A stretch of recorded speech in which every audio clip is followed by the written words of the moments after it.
Greetings and salutations. I forgot that I'd muted it on the thing, not just on the screen. So that's why it took me a little while. I'm Karen Rossmo. This is my stream where I play Pathfinder Kingmaker. This is the 31st session, which basically means I've been doing this now for 60 plus 20, 80 hours. Which, by the reckoning of the game, should be about halfway through, at least. But I have spent quite a bit of time just faffing around, talking in front of the camera. So I'm on chapter 3, I believe. I keep looking up. I look over here because that's where my laptop is for my live chat and the people in the channel. It's not me just sort of like turning away from the camera to be dramatic. Yes, I shall just speak like this. It also lets me know that, you know, what's going on. It's really weird. Sometimes it looks darker on that screen. Sometimes it looks a lot lighter on that screen. At the moment, you can't tell the difference on that screen at all with this. It's all this and that are exactly the same color of black. I think it's supposed to be black. I don't know. It's a slanket, by the way, because it is cold in this country, and I'm cold, so I'll be wearing a slanket for the stream. I don't care. I want to be warm and comfortable. I also haven't finished my tea. That's over to one side, so you might see me grabbing bites of that. There's lots of dialogue that doesn't involve me speaking. If not, I'll just catch it when it's cold. The break. Okay, so I can't remember where we're up to at all.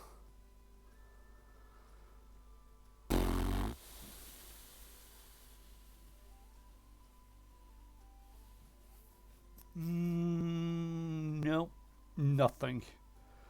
I'm sort of like chapter 3. I got up to chapter 3, which I kind of said last week. That was my tagline. It's like, come join me for Pathfinder Kingmaker, where we're, so begins chapter 3. Now I'm so like, well, I'm in chapter 3. Where I'm up to in chapter 3? What's the last thing that I have a terrible memory.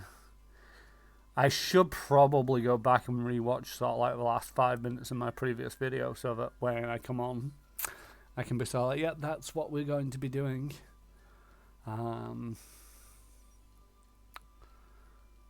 But since my last Pathfinder video, because I did stream on Saturday, I don't think any of my regulars turned up on the Saturday, because it was sort of like, well, JStation64, he turned up for a while, but it was really late stream, and it was actually a simulcast between me and a good friend, Kitchigai Neko, over on twitch.tv/Kitchigai Neko.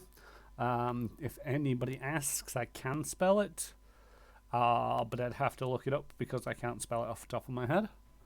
And we were playing some World War Z, so that was good fun. It lasted a little bit longer than I was anticipating. I was aiming at about a 2-hour session. 4 hours later, we'd just finished killing zombies, and I was like, I'm broken now. I want to go to sleep. But that was his debut stream, and it was good fun. So that was a little bit different. But no, I have absolutely no recollection of what I'm doing in Pathfinder. So, without further ado, let's switch over to the game, where it should still see me up in the top left. I had to move it for World War Z because there's information up over in the top left. Let's pause the music, and let's bring up the game. Come on. Anytime you're ready. I was in a bit of a rush today, so I didn't make sure the menu, this screen had gotten to the menu before alt-tabbing out of it. No, it doesn't seem... Let's change the mouse cursor. It's not striking anything. I can't hear it striking anything anyway. Sometimes with a menu, if you can't see it, you just roll over it and it'll hit something. And the clicks aren't working. I think I might have crashed it. So, okay, I'm going to have to kill that off. Let's go back to the just talking screen and let's get some music going. While I crash it out. And bring it back up. I can see it in the background. See, background music. Just waiting for it to get past the sort of like initial loading screen before I switch it back over to it. Just so that you're not seeing basically a loading bar. You might as well get full image of me. Oh, I'll show you all something. I say you all, but I don't actually think there's anybody here at the moment. Let's just double check the users in chat list. Got somebody new, don't recognize the name. Yeah, it's still loading up in the background, so I got something. It came in the post today, which will eventually end up on the wall back there. Hopefully, maybe. I don't know. It depends. If anybody is in chat, can you actually see that all the way back there very clearly? I don't think you're going to be able to see it very clear. And I'm only about halfway back. There's another, while to go, but headphones, so let's bring it slightly closer to the camera. There we go. Some artwork for the back wall. So I might actually have to go rearranging everything at some point so that's a visible distance away. But I am trying to get some art for the wall so that it's not just my face that you can see and the mundane blue background. Although it'll still be mainly a mundane background, but with one picture of Sylvanas Windrunner of World of Warcraft, Banshee Queen of the Forsaken, War Chief of the Horde. The last I checked, I don't know if she's still the War Chief. I don't think she is. I think she got deposed. But I'm a little behind on my World of Warcraft lore. Okay, the game is loaded up. Oh, there we go. It's finally decided to click it. Okay. Now we're just going to click continue, because I've not played this since the last time. Get my hair behind my headphones, because that'd just get in my way. It's still fluffing up right there, isn't it? See if we can't do a better job at keeping it down. I'm just looking at a little picture of me and the other screen. Loading screens. I talk about what I'm doing, but I can't remember. Loading screens. It's one of the things where it's I do have a solid state hard drive, but it's most of my games aren't on the solid state because it's just not big enough to take much more than my operating system and a few minor applications that I've got lying around. I think OBS, for example, is running off a solid state, and if it tries to record anything, that goes to the solid state. But okay, I was shopping. Great stuff. That tells me nothing as to what I was doing. We're on a witch hunt. We're going to go meet Creston at the Shrine of Lamashtu on Moon Day, the first day of the week. I don't know what day of the week it is.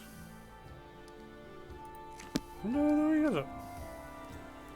Wheel Day. Hey, Rimfarah. It's going okay. Not entirely sure what I'm doing at the moment. I've just read my journal. And so I need to go on Moon Day. The current day is not Moon Day. But I'm not entirely sure if this thing is going to tell me what day of the week's or what. Probably going to have to go... Well, see, one of the problems is I'm guessing it's not just next door. It's going to be...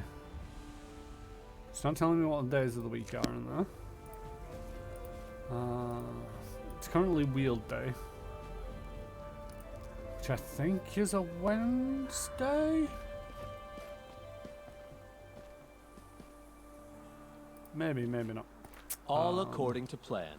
Right. Not a big fan of you because you're evil, so I'm going to get Lindsay back in I'm playing lawful good character, so lawful good blade master.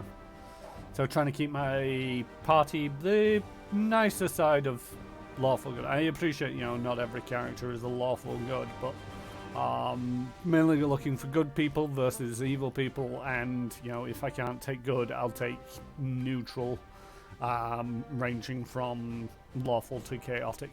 Not too concerned about the lawful to chaotic side. Right, so there should be a Shrine of Lamashtu around somewhere.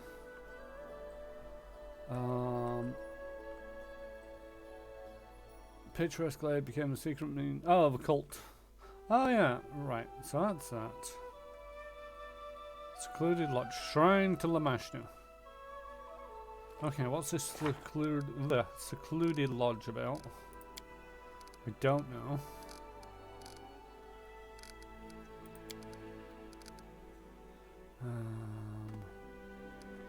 Kingslands. I need at some point. See, I don't like the way that it doesn't actually tell me what day of the week it is. I need to go there on Moon Day. But if I go there, it's going to take 20 hours. If I go there, it's going to take 23 hours. Let's go there. Let's poke around there. Come on. Move it. There we go. It's an exclamation that's all just complaining at me. I need to finish exploring Camelands at some point. Do I want to enter this location? Yes. Hi Shaifon. Yeah, I have thought about starting up a second run at some point, but this is essentially my first playthrough, and I'm playing through pretty much stumbling around in the dark. Hi Shaifon, aloha to you too. I'm just coming to Skull Rock, so this is Oath's Day. Okay, so we've had Wields Day, we've had Oath's Day. We're just gonna do some exploring around because I need to know when Moon Day is, so that I can go to the Shrine of Lamashtu. I made up. Oh, Trollhounds. That's not too bad. I have some acid, so let's start with that. I shall end this suffering. Let's get rid of their regeneration. I have been tempted at some points to basically decide, like, oh, start this up and play as a lawful evil, or you know, just some other alignment and see how much the plot adapts. But at the same token, with how long this game takes and how detailed the plot is, I'm not entirely sure if the plot's going to change enough to justify a second playthrough here on my channel.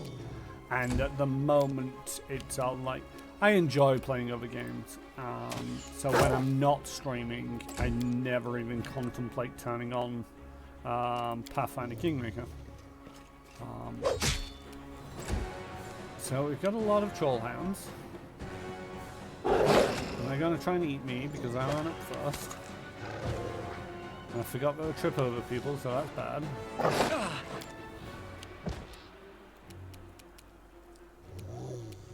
Okay. This should do it. Get up and stab that one. A calculated risk.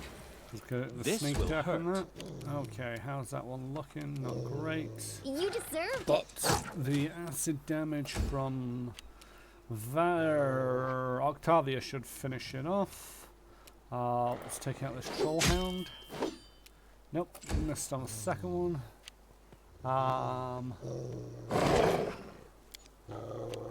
Yeah, Cyberpunk 2077 is coming out. No spoilers because I have been trying to avoid everything related to details of that because I'm really interested in playing through that. Without getting a little bit, without getting too much spoiled for me. I will be buying it. I am tempted to start up another time to stream it. But at the same token, I'm not entirely sure how my computer's going to handle that. So a little bit up in the air. Might stream it, might not stream it. Right, Octavia, take out that one because it's nearly dead anyway. Thank you very much. Okay, move forward a bit. Might need some other magic. But yeah, the thing is, Cyberpunk, I think I saw something like basically the main story playthrough is something like 67 hours, something like that. Which isn't bad, it's respectable. It's just, I don't know how much side missioning is. What specs do I run? That's a good question. I'm just going to minimize the game, switch over to this, and I should know it off the top of my head. I've got a quad-core 3.2 gigahertz i5 Pentium 16 gigabytes hard drive and a GeForce GTX 1060 at 6 gigabyte. Yeah. The thing is, though, it's a little bit on the older side. I got this just as the M2ME drives were coming out. Yeah, the CPU might struggle a little bit. I didn't notice one of the things I did look at the base specs, and it's all like it was sort of like in between the minimum required and the recommended. The thing is, I'm not entirely sure how much streaming impacts the CPU, how much that offloads to the graphics card. Any last wishes? I'm probably going to give it a bit of a trial run, and if it doesn't work, not stream it, just play it, and then look at upgrading the computer for a stream at a later point. Maybe, because one of the things is I find it's all fine and well. Ooh.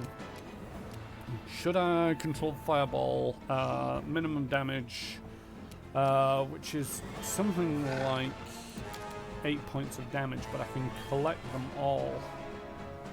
It's probably a good idea for the control fireball. There we go.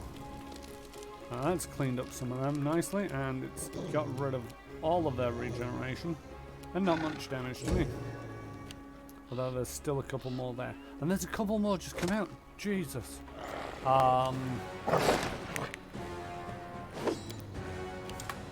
It is a Pentium.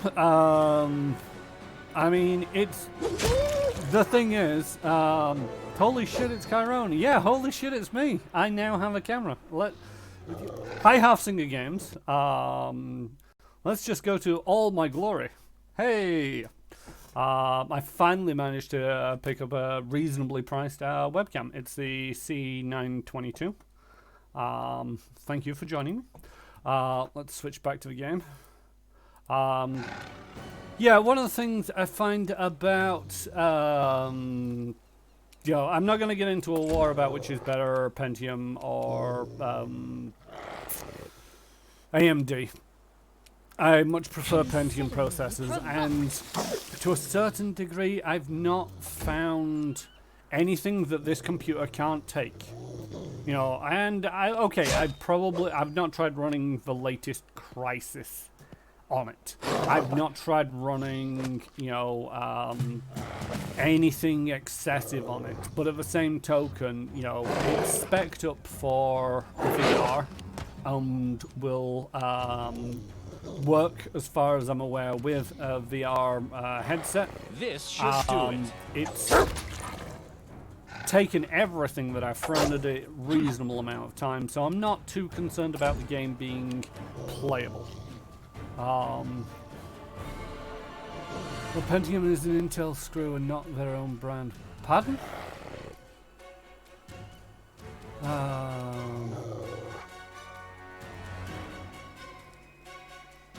Yeah, I'm not entirely sure what you mean by that, Shyphon. This is where I step in.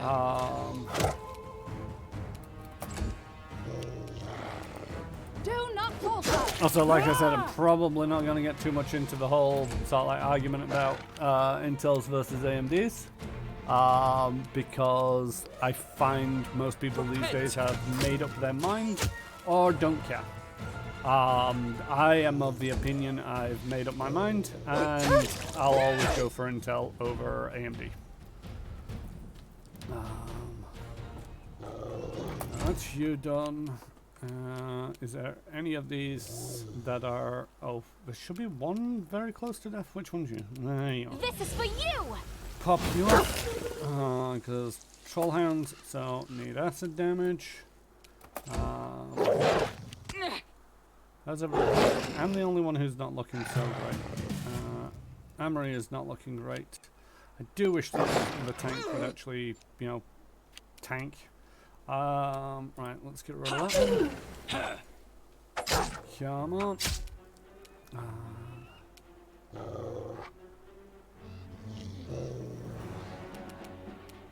Yeah, I mean, the minimum spec of Cyberpunk 2077 was actually a lot lower than I was expecting, so you might just want to double check on that. But at the same token, it's like, yeah, it's a new game. It's looks like it's going to be good, and for that you need a reasonable machine for it. It's not like one of the problems I have is I could get a new machine. I could go out and buy top of the range parts right up and down the board. The thing is, though, I am not one to get my hand. stuck into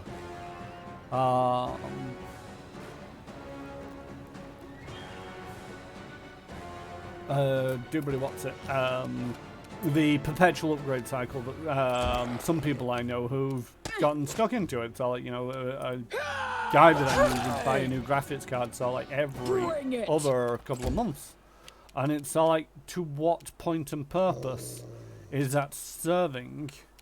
So many trollhounds, you know, with so many spells it'll deal. Okay, I can get Valerie out of there, maybe.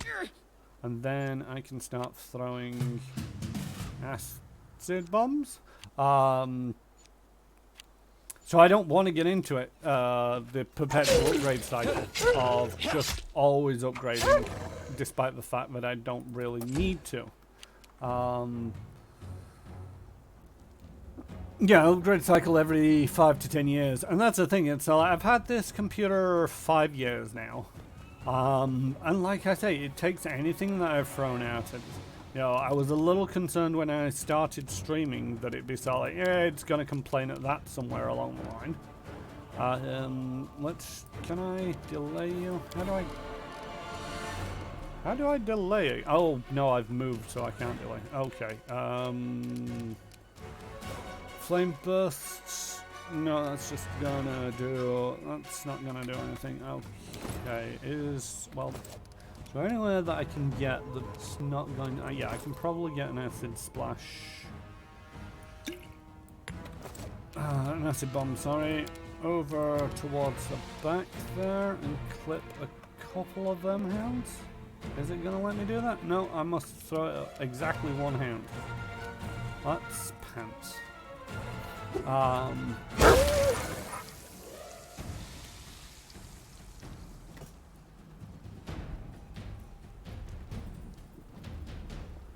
Yeah, I'm sort of like, I'm very much on the... Cyberpunk 2077 is 50 quid, which is a lot of money.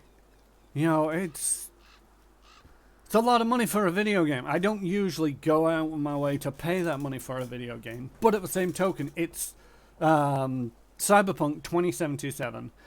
I don't, you know, with Baldur's Gate, that cost just as much when it came out, and I looked at it and it was like, I could, and then it was like, actually, it's not quite finished yet, so I was like, nah, I'm not paying yet for a game that isn't finished. Not a problem for anybody who has already done that, but it's just one of them. It's like, no, I want the complete experience. I want to be able to sit down and I want to enjoy it all the way through without stopping. And I just feel that, you know, if I don't buy it straight away, I can always pick up Baldur's Gate 3 in a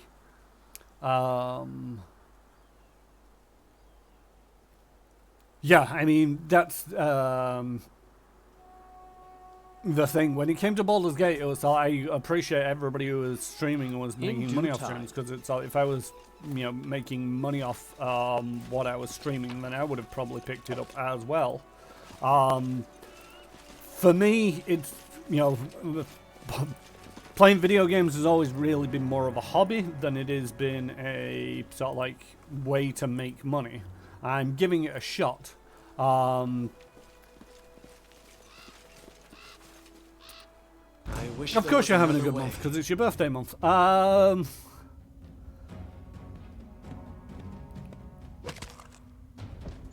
You know, the thing is, J Station, you got to look at who's delivering it, and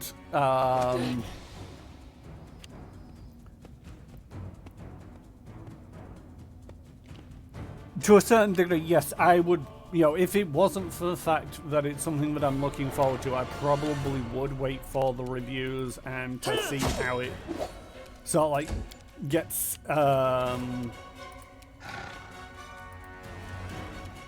plays out in the wash a little bit. But at the same token, it's like I'm thinking about streaming it. I think so many conversations going on right now, and I'm trying to keep, you know, at least some degree of action going on stream, so I'm really confused.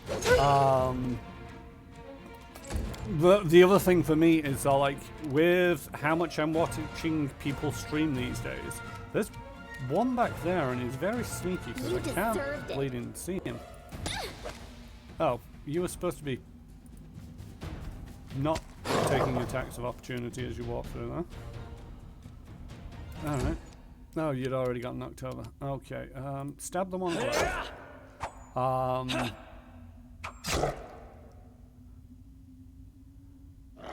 Yeah, I mean, that's one of the things. It's like, if I know that somebody else is going to play them, it's like with Assassin's Creed Valhalla. The moment I saw Halfsinger and Stabby Tabby Cat over on, I've forgotten the name of the channel because she works for, is it Let's Play? I figured, you know, it's like, I don't mind other people playing this because it's like it'll just be enjoyable to watch. Child's Play, that's it, yeah. And you know, I'm a little bit behind on my sort of like Assassin's Creed playthroughs, and I'm trying to play them through in order. So I don't mind watching other people play that. The thing is, for me, when it comes to Cyberpunk 2077, it's one of them where I want to experience it first. I don't want to be sort of like seeing somebody else play through it and then playing through it myself, and I've just stabbed an already dead dog. Well, it's not quite dead, but they're troll hounds, they're not actual dogs, so nobody be crying in chat. I'll try to make this swift. And so with Cyberpunk, I don't want to stop watching everybody's streams because I have a feeling that it's going to be everywhere. But at the same token, you know, I want to play it for myself blind, so I'm probably going to bite the bullet and spend a lot of money on Cyberpunk 2077, and hopefully it's good. Like I say, it's CD Projekt Red. I don't doubt they'll do a good job.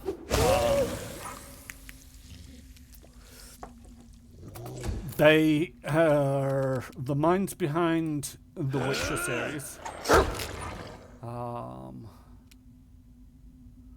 What was the last game that was a big...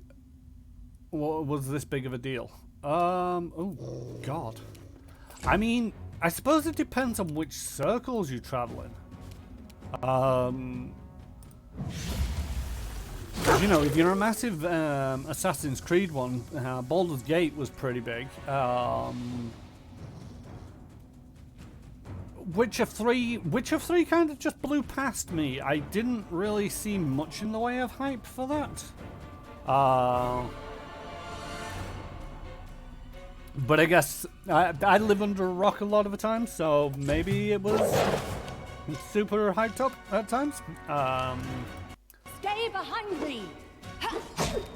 I honestly can't think now. It's all like... So it's come to To this. be fair, there's very few Ray, games. be generous to them. Fallout, For I am if we are going to be going by hype. I mean, are we talking about hype, or are we talking about disappointed hype? I'm trying to think. Yeah, I mean, Fallout 76 got pretty hyped. A calculated risk. I'm just waiting for it to be Octavia's turn. God, we put a lot of damage into that. But always needs the answer. There we go. Right, skin them, loot them, save. How may I And help? let's actually break out some heals, because a couple of us not looking so great. We've got up to 5th level? Oh, cure light wounds mass. Okay. I mean, it's not great for what I wanted it for, because I just want to really plug up the holes in 2 people. I don't know, for Fallout 4, I didn't really feel much in the way of hype. I knew that it was... The thing is, for me, I probably didn't pay too much attention to the hype of Fallout 4 because I knew that I was going to play it. So I didn't really care to know, pay too much attention to it.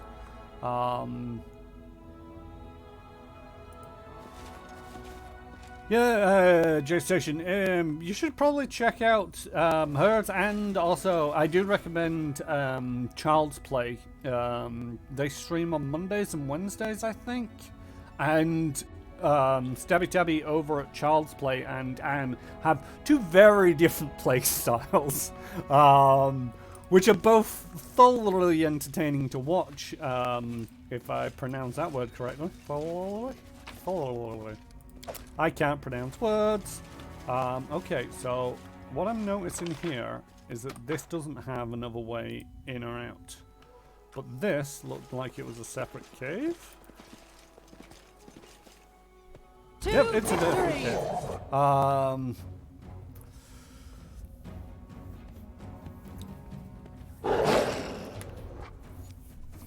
But yeah, from what I've seen, it's a lot of fun, and just watching Halfsinger and Stabby play through it, it's one of them where it's like, maybe I could buy this and, just... how would you describe the difference in our playstyle?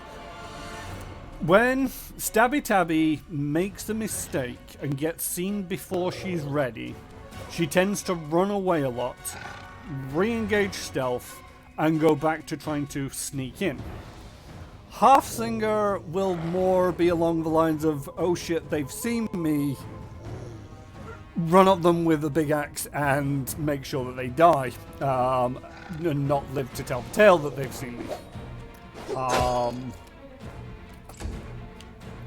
And it's very much, it's pretty much still like very 2 different ways of playing the same game, and it is, it shows the versatility of the game.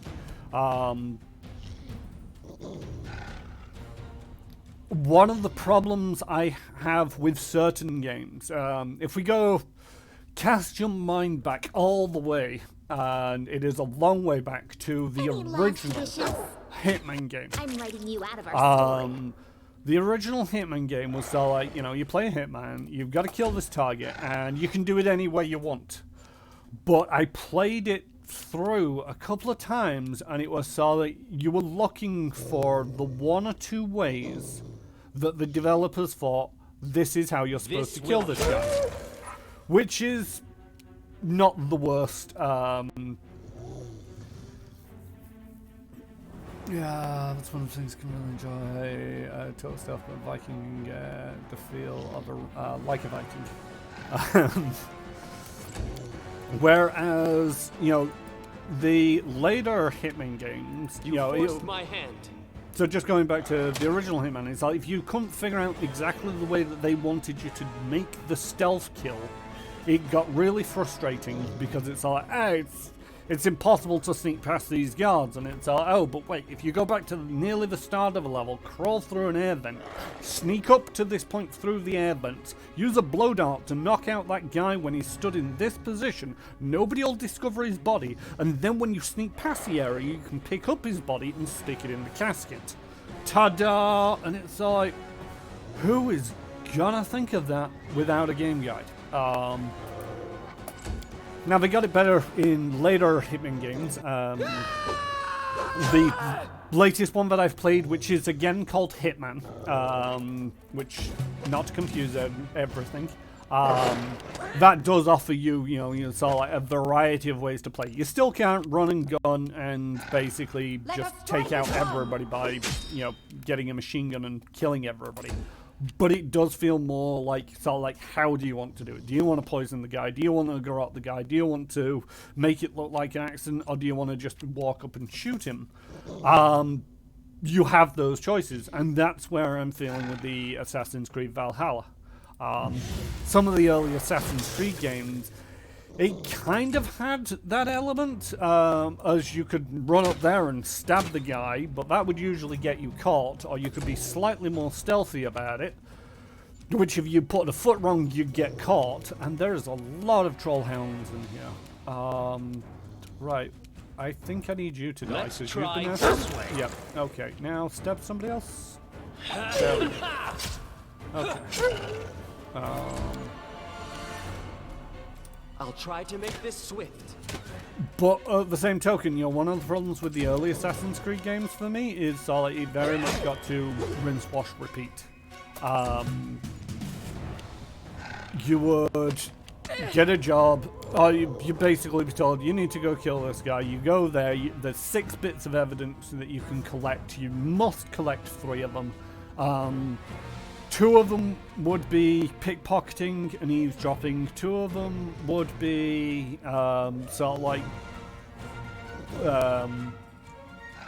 blackmailing somebody, and another 2 of them were be in the right place at the right time kind of things. I think they'd also be a guy who wanted you to do him a favor by offing this other target. And it was very cookie cooker. It's every job's the same. And I've completed Assassin's Creed 1. I am never going to install it again, because the last time that I was I am going to play this through to completion, I very much had to basically go through, run around, do exactly the bare minimum, and just keep plodding through it. Is there anywhere that I can get more than one? Oh no, I should get more than one hound there. Yeah, I did. I think you're already dead. Okay, so Lindsay, stand still. So I don't mind. One of the things that I hope to eventually get up to is Assassin's Creed Valhalla. By the way, I'm insisting to myself kind of that I'm going to play the Assassin's Creed in order, and I'm up to Assassin's Creed 2. So I think at some point I'm just going to have to sit down and power my way through that one as well, because it's not looking good for me getting to Assassin's Creed Valhalla anytime soon. I know that I don't have to play them in order. I'm choosing to play them in order.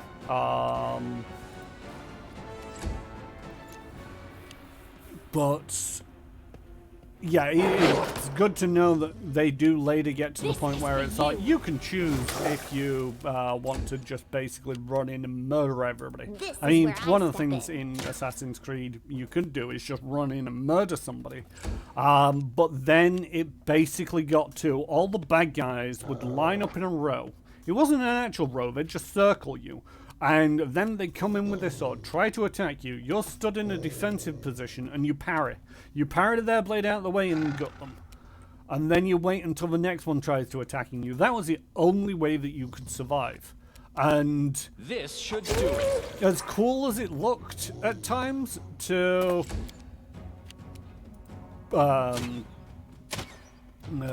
be able to parry everybody and take out this entire horde of people. Bring it. It got to the point where it was all like, oh my god, would you all just rush me and murder me right now because I screwed up like 5 minutes ago and I'm still waiting for you to all die. It just got so tedious at times. But no,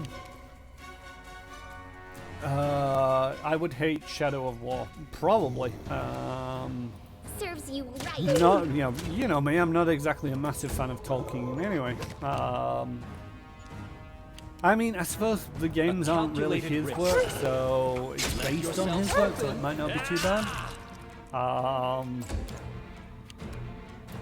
I am partly saying this just to be controversial and be a hot take. I don't mind Lord of the Rings and movies. I just do not appreciate Tolkien's writing style. It is very dry and long-winded, if you ask me. It's an achievement to be able to read the books, not because it's overly intellectual and, complicated wording. It's just the amount of patience you have to be able to read an entire 2 pages about a meadow and then still remember what the book is supposed to be going on about. Pfft, who knows? That's where the achievement of reading Lord of the Rings is. And don't get me wrong, I've not got anything against the guy. I just feel that he could have done with a better editor. Just been sort of like, yeah, I appreciate you put a lot of effort into this paragraph here about the meadow, but could we just bring it down? And what do you mean, the short attention spans? Also, I'm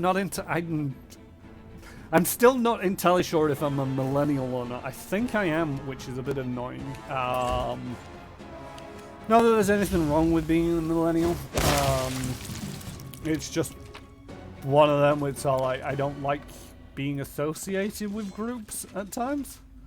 I have plenty of attention span as long as it engages me. I'm pretty sure I've read a lot longer books than Lord of the Rings. It's just, the writing style for me was engaging, so I read it. Whereas, many pages about a meadow, named Weapon Beast Render, not overly interested. Punching Dagger, that's my old one. I picked up these Braces of Armor +4. Okay. Tristan, I have some new braces for you. I think. Yes, I do. Here's a +19 to your braces. Nice. Okay, who else is using a bow a lot of the time? Braces +3. Braces of archery. Lesser braces of archery. Okay. I'm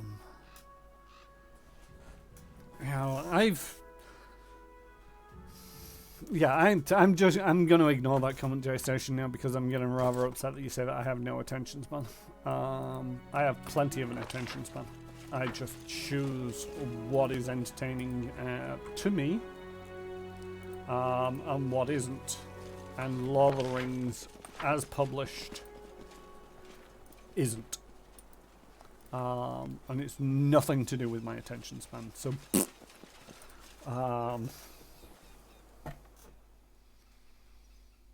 tell you what is a problem for me is how well I remember anything. That's what I'm doing. I'm trying to find Moon Day. Because I need to go to the Shrine of Lamashtu on Moon Day, the first day of the week. And I don't even recall what day of the week it is right now. So let's go to this secluded lodge, which is the other side of the shrine. I started on Wheel Day. I think I made it to Toll's Day, which I think, excuse me, is a Thursday. So that means... I catch my breath. Yeah, no, Tolzeo, stay. Hello, Dwarven. What is this place? Can't you see for yourself? A place where you can rest after a hunt, enjoy a tankard or two, and fill the gullet. But nearest tavern is far, don't you know? How long have you been living here? Many years now. I know the neighbourhood, flatlands and swamps. This place is rather secluded for travellers in. This is an inn. It's my home. I hunt for a living and let other hunters spend a night here, if they find themselves too far from a tract.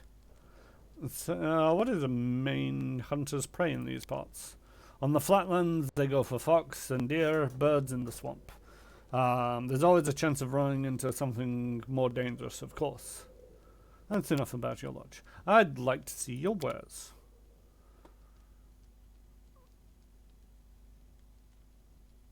It's curious that there's a Thorax pendant on sale here. I mean, you can take the junk, which includes quite a few trollhound hides. Let's get rid of that. And some artificial flowers. Keen elven curved blade. Yeah. It's 200. Not bad. Right. I mean, I don't think there's adventurer, plaque, lore, religion. I'm glad to help. There's Estriel's holy symbol above the place. The god of the hunt and family ties protects this place. Nobody else seems to have a name. Yes, I'm basing it off the fact that, you know, adventurer probably doesn't have anything interesting to say, nor citizen, because, you know, real people have names. It's a way that I've always done it and the way that I'll continue to do it. I don't really need to sleep in an inn. Oh yeah, I forget that it's one of the things. You cannot sleep in medium or heavy armor. That makes attack on your camp extra dangerous. I need to catch my breath. Right, so how would I get to this shrine? Oh, that's the way I get to the shrine. Why is that just flagged up as a thing? Upgrade another village to a town. Okay. So let's go back to Loachingdale. It takes about a day to May we have a moment get of here. respite?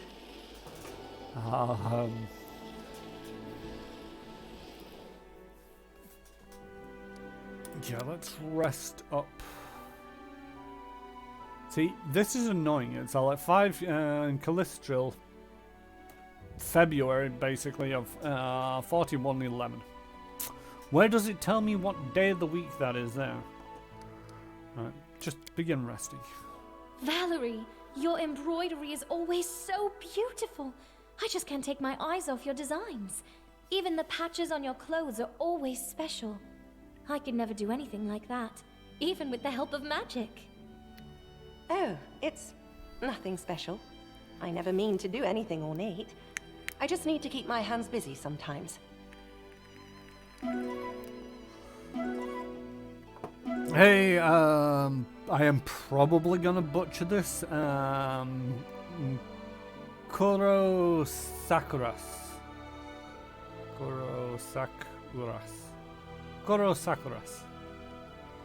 Sorry if it's butchered. The pronunciation guide would be appreciated.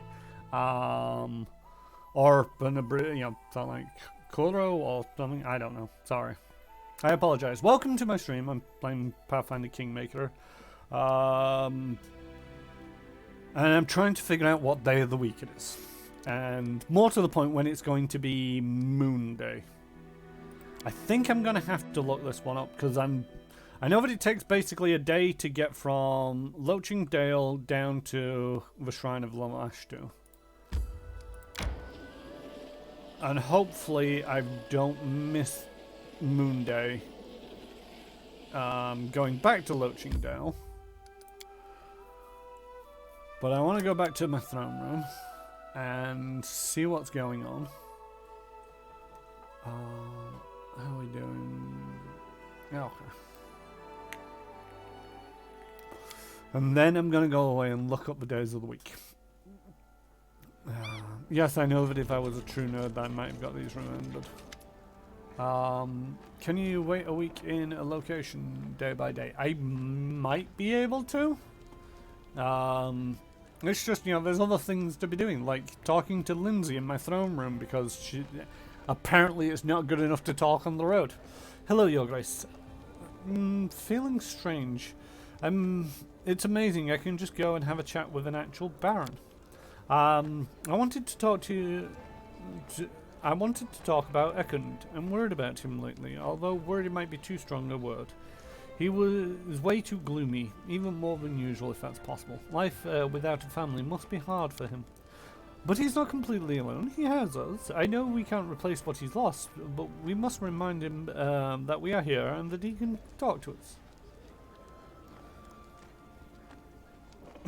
Wonderful. What does that have to do with me? What are you getting at? What I'm getting at is we should try and hold a merry revelry and use the opportunity to talk to him heart to heart. If we just invite him for a drink, he'll no doubt refuse. So we must organise everything in secret. We'll gather guests, prepare food and drink, bring Ekund, and so much fun. I'll even bring my loot. What do you say? I am tempted, as a guy who hates sort of like surprise parties, because it's sort of like if you want to throw me a surprise party, you can tell me. Just, you're throwing me a party. You don't want me to know too much about it. And I'm okay with that. And I'll be happy that people gathered around for a surprise. I can think of nothing more worse than sort of like somebody not telling me what the frack is going on. Dragging me out potentially to the middle of nowhere for a surprise birthday. Or, worse yet, me being in one of my foul moods where I don't want to do anything. And I've not psyched myself up. And somebody coming along and says, oh, you're coming with me to this location. It's like, why on God's green earth would I want to do that? Oh, well, you know, it'll get you out of the house. And so I'm perfectly happy being in the house. I don't want to go. You can't make me.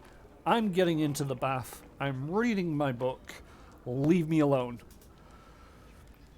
So the very idea of somebody throwing me a surprise party just gives me so much anxiety, and that is what Lindsay is doing to poor Ekundo here. But I've got to remember, the Baron is not me, it's Chiron. And Chiron is lawful good. And so you will say, helping Ekundo is a comradely duty. And if we need to throw a feast to do that, then that's what we're going to do. This is a terrible thing to do. I'm not sure I'd put it like that, but I'm glad you agreed. I've talked to Elena, the innkeeper, and she's happy to help us, although between us, I'm not sure what made us so enthusiastic. Anyway, you should talk to her. I should go and think about what I'm going to play.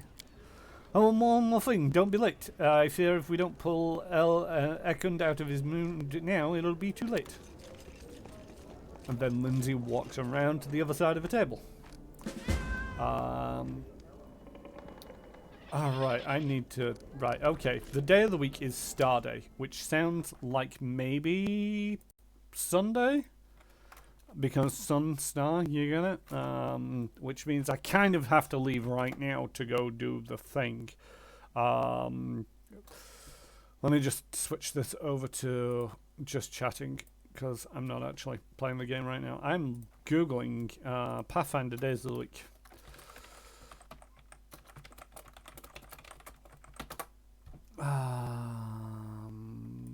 Bum. Hello, Sunday is Sunday. Star Day is Saturday. So Moon Day, Toil Day, Wheel Day, Oath Day, Fire Day, Star Day, Sunday.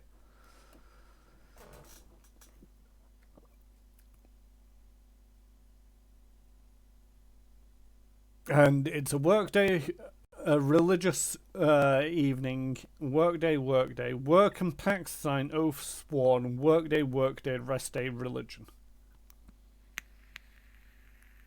That sucks.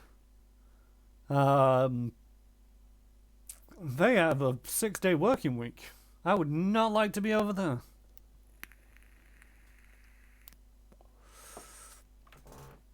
Anyway, okay, so it's Stardate. I have time to go do this thing and rest until Sunday, and then boop doop, go down to the Shrine of Lamashtu and hopefully meet up with the guy if I've not screwed something up. Lindsay has a suggestion. Great stuff. Strengthen Castle's skills as a general. Great stuff. Monster sightings. Amory, you're all over that. A greedy tax collector. Jubiliost is too busy to help with that. Jubiliost is helping to deal with that, which I really need to happen so I can start building things once again.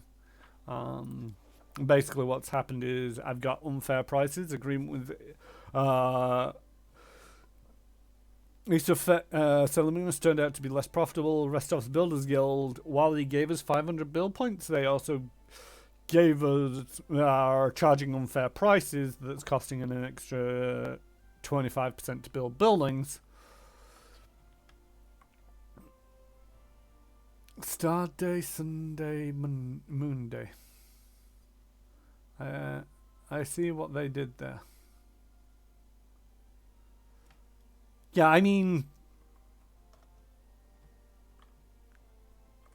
I think Toil's Day and because Toil is Tuesday. I mean, they've even got Fire Day, which is Friday, F-I-R-E Day. So they didn't really... Oh, I need to switch back to the game, because that's the thing I need to do. There we go. Right, rank up. Choose an advisor for... Oh, support the councils and... oh, they'll rank up loyalty to 3, which will be great.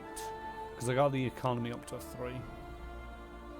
Oh no, that's going to rank up the loyalty to 4. Okay. Projects. Lots of projects. Other recurses, training, economy. I mean, I need Jubilios for so many of those. 58 days he's got for that one left. Jesus. And then, I mean, that's probably going to be over. Gozran the 1st. Don't know when Gozran the 1st is. You'd think that they give you a little bit of a calendar somewhere lying around. Advisors, no, map. Oh, map. Maybe I shouldn't have built Norwood so far north. Oh well. What are them little things? I possibly didn't mean to click on that one. Oh well. Right, to the end. Let's go speak to the lady about stuff.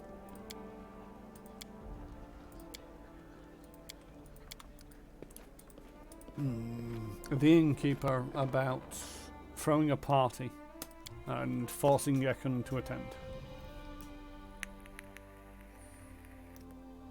I mean, she's probably excited to throw a party because the Baron's attending and she knows that it'll be on my purse. That'd be my guess as to why Elinda was so enthused about it.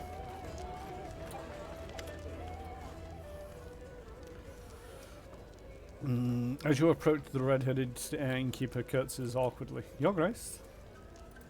You must have come to talk about this, the feast for Ekundeo. Why is it... Oh, okay. I'd be happy to.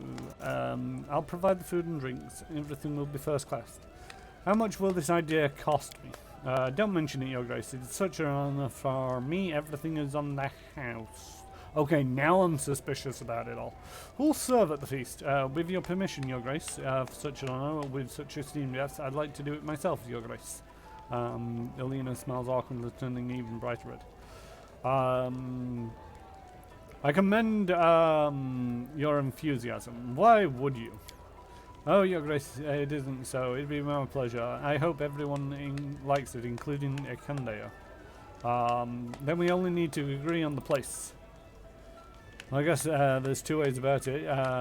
We'll have to have it right in this room. We can decorate it, of course. Oh. Forgive me, but if you're thinking about the same Ekando, he would likely feel uncomfortable indoors. The feast must definitely be held in the woods, if Madam Innkeeper is up for such a challenge. Elena is speechless due to the astonishment, indignation, or both. Who are you? My name's Natvia. I'm passing through this city. Ekundayo and I known each other from a long ago, since back when he guarded caravans. We travelled together for a long time. Why would Ekundayo want to feast in the woods? He's a born ranger, always feels calmer under open sky. I know him well. Can you think of a suitable place? How about the Royal Hunting Grounds? I've seen the place in passing. It's not far from the city. A cozy nook, and there's water nearby. What do you say, Alina? I might not know Ekundeo as well as some, but I see no trouble in holding a feast in the woods, or on a mountain, or in a swamp, for that matter. Wonderful. In that case, I'll gladly meet both of you in the agreed agreed upon place. Well, okay then. I've seen a lot since I keep here, but when one just invites herself like that... Oh, what's got into me grumbling? It's high time to start cooking. Your Grace, please take care of the Kundio, of bringing a Kundio to the agreed place. Lindsay and I will do the rest.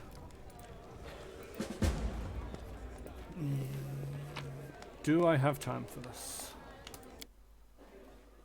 I mean, I probably have time for this. All I need to do is bring a Kundio along. I mean, I could even go to Lamashtu's place with a Kundio if this takes too long.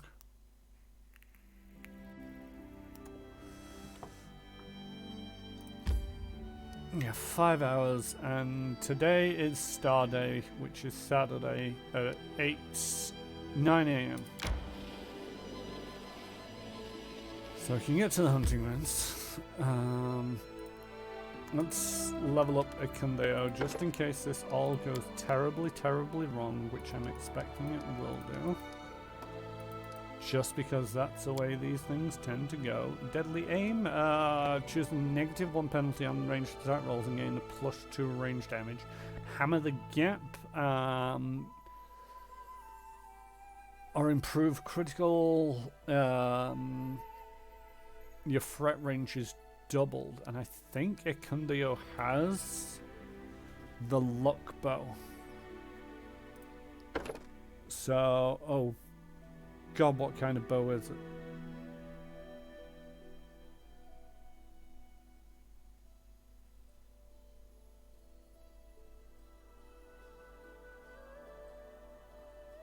Weapon focus longbow. I'm gonna assume that it's a longbow. Because if not, he should be using longbows anyway. Now got evasion, reflex save for half, instead no damage. Great stuff. Right, so let's just open up the inventory here. Longbow and composite longbow. Yeah, great stuff. That's interesting. I thought the longbow... Oh, the critical multiplier is a 4 instead of a 3. Okay. So yeah, he's now a multiplier by 4 on a 19 through 20. That's what the luck bow is, not... Do I actually have a lucky bow. That's Savage, which does have a standard crit range.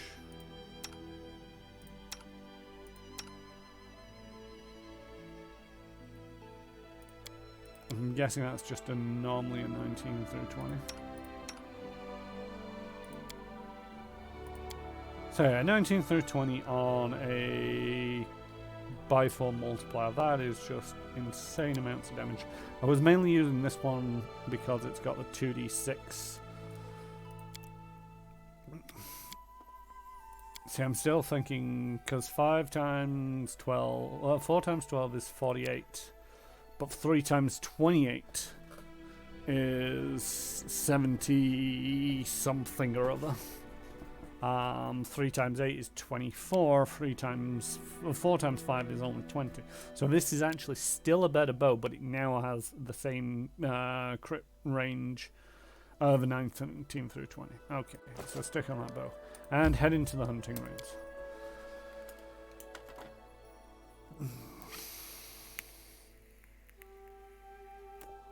So how's everybody's day going, if anybody's still around in the chat? A lot of people today, I noticed earlier at least. Which hopefully will do. While I was on leave for the last 2 weeks, I kind of took my...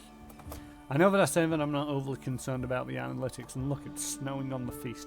I'm not too concerned about my analytics, but I am still hoping to get... Twitch affiliated at some point, and because I was streaming at odd times with no consistency whatsoever, my viewer count just hit the dirt. I think some of my streams I was averaging a 1 average viewer. So right, okay, is this where the feast is supposed to be taking place? I'm guessing so.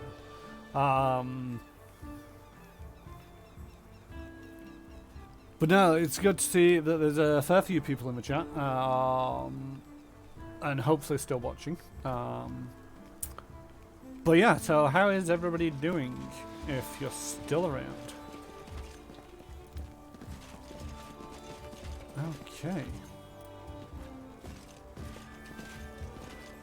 Is everybody supposed to... Is this it? There you are. Ekundio, hold friends, speak of a devil. Ekundio's face freezes in surprise. He stares at Nativi and Elena silently for a moment, completely still. Finally, Ekundo turns a quizzical look to you.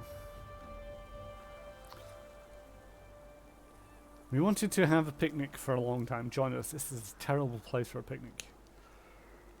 Silently pat Ekundo on the back. That sounds more my pace of things. Yep, just embrace this, you might as well. Grabbing Ekundo's arm, Elena grabs, leads him to the table with food. Please, come here, Ekundo. You don't mind if I call you Ekund?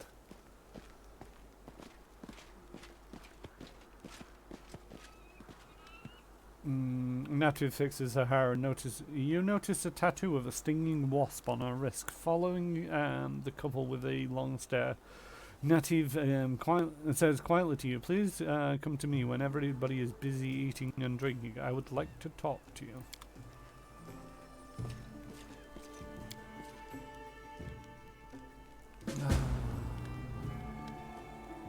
Working away mending a web store at the moment.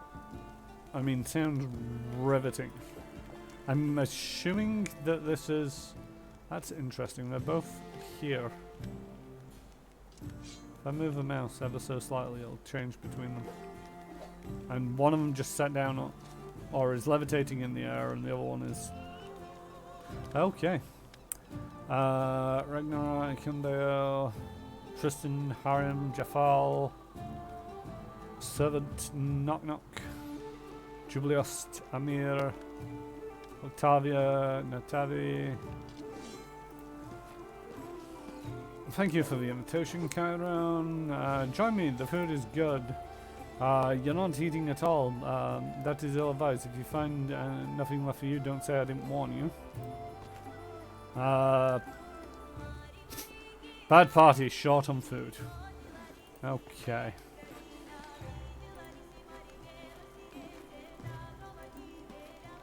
Interesting companion stood over here. Your Grace. I admit, we got acquainted very suddenly.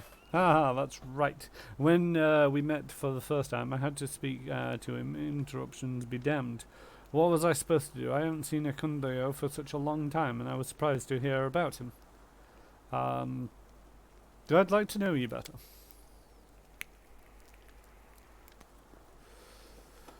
Curious tattoo, a stinging wasp. Does it mean anything? Your Grace is very observant. The tattoo is a tribute to a tradition. It symbolizes a transition from unconscious dogmatic conformity to mindful and self-awareness. That's an evasive answer. Probably never get used to the straightforwardness of citizens of the River Kingdoms. The wasp is the sacred animal of Callistra. I am one of her fellows. Callistra is known as the savoured sting of the inconceivable fire, the goddess of lust and revenge who takes on many faces and guises. She is especially held in high regard by elves who often identify her as mercurial muse and changeable nature. Have you heard the good news? Probably not. No, have you heard the good news about our Lord and Saviour Callistra? Such creatures living on after harming their enemies. Callistra's emulate when pursuing their goals. Okay. Where are you from? I grew up in Natumbu, far from here, but never liked that city. I left years ago and haven't been back since. I remember leaving it vividly. Little towers covered in bright mosaics dot the horizon, while I lay hidden in bushels of sugarcane on a rumbling cart drawn by a lame old donkey. How did you meet Ekund? We guarded a caravan together. At first I couldn't stand Ekund. I took his silence for arrogance, but then a sandstorm forced us to spend a week in a tiny village. We drank everything the only inn had to offer, and we got to know each other better. A reference, recognize that my work here is done. I mean, you do come out with some obscure references. And this is the thing, it's one of them where it's like, in modern day society, especially seeing as though religion is very polarizing, it's not common for people to go out and basically talk about their religion like it's not a bad thing. And don't get me wrong, religion isn't inherently a bad thing. It has its ups and its downs, but at the same token, you know, it's fairly uncommon that it's talked about frequently. Whereas in, you know, this situation like Pathfinder, Starfinder, and D&D, people are very open about their religions, and it's like, hi, yes, I'm Chiron of, you know, the Church of Callistra, or Serenray, or the like. So it, you know, it almost becomes an honorific at that point just to identify your religion. But it, you know, from our point of view, having not that enforced upon us by everybody we meet, it does seem a little bit odd. But I think I can see why they do it in the terms of Pathfinder and other role-playing games. And didn't you say before that he doesn't like taverns? He behaved somewhat differently when he was young. A curious story. And as old as the world. I couldn't have never mentioned you. You don't say, it can't be, and he's usually so talkative. Keeps talking about himself, his past, his dreams and plans. A couple of jokes here and there. Let's change the subject. Agreed. What did you want to talk about?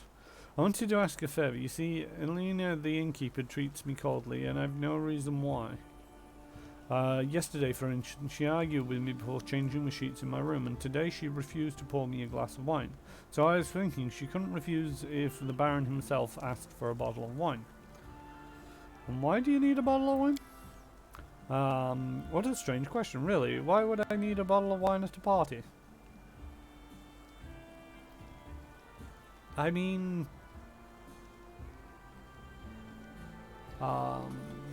started running a game in D&D in the Theros world, and they're all about the gods there. It's pretty fun, but neither I nor the players know anything about Theros gods, so some reading to be done. Yeah, I can't help you much either there. Theros is from the Magic the Gathering originally, and while I know a little bit of Magic the Gathering, I don't know a whole lot. And I'm also not very good at portraying religious characters. It's one of the things that I'd like to get better at. Because especially in something like Pathfinder, you can be religious without stigmatism, and you can go about and you can talk about your deity or your deities. You can be agnostic, where it's like you believe that the gods exist, and you can see and sort of like say a little word or two about, if you're beginning a journey, then you'll say a little prayer to Desna. If you're enjoying the sun or you're looking forward to a sunrise, you'll say a little word to Sarenrae. If somebody dies, then you'll say a little word to somebody. I can't remember who now off the top of my head. It just escaped me. And you can weave that into it, which I feel would be a very good role-playing style. Or you could be sort of like a follower of a particular religion and just try to bring it up and have words of wisdom for that particular category that the deity covers. But I've never been very good at it, and it's one of them where I don't want it to feel too much forced. Like you're saying, this it feels a little bit sort of like everybody turns around and goes, "Have you heard the good news of our Lord and Savior Sarenrae or Callista or the Devourer or whoever they happen to follow?" And it's just like, ugh. Why is it so ham-fisted, just slapped on the top there? I'll think about it. Thank you. Still, why do you need a... Oh no, smile and leave. I asked why, and it's like, it's a party. I mean... Lindsay, hey, what's going on? Isn't it hard to play and talk at the same time? It's a matter of practice. Thank you for the wonderful idea, Lindsay. I'm glad you liked it, and I hope the others are happy too, especially Ekund. I think now's a perfect time for one of your performances. Are you sure? Have you had time to talk to everyone? Come to think of it, no, give me a little more time. I'm guessing that's going to wrap up the party. Are you going to say anything different? Yep, As it should be. It's just particularly... Do you have a bottle of wine? Linda, could you give me a bottle of wine? Don't bother with a bottle, Your Grace. I'll pour for you. Just bring a glass. I need the bottle for Nefti. She's our guest and I can't refuse her food and drinks. I have no idea why Your Grace invited this harpy. Of course, you know better, but still.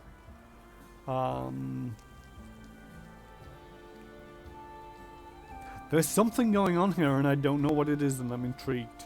I mean, I've got a world to save out there outside of this little party in the middle of nowhere where it's snowing, but I am curious as to what's going on. Thank you for organising such a wonderful party for Ekund. My pleasure, Your Grace. I'm happy everything turned out this way as well. Besides, entertaining a man such as Ekund is a pleasure. The innkeeper giggles, covering her mouth with a handkerchief. Ekund pretends not to hear when literally stood not 5 feet away. Well, I'm going to check in on some of the others. Ekundeo! The ranger greets you with a curt nod. Your Grace must want to talk to Ekund. Oh no, this is Lena. I'll go make sure everyone has enough to drink. Yes, bye-bye. Looking at Elena's back, I couldn't talk to you, fixing one of his belt bags. A cunning plan to bring the hunter to a feast. Call him to hunt. It was a team effort, Lindsay, Elena, and Nafti. And you, according to Elena. Thank you.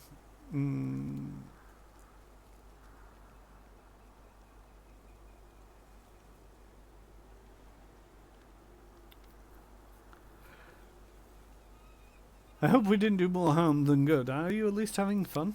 It is good to be amongst friends and trees, and even better, not holding a bow. Drink with me. Ekund looks uncertainly at the offered glass.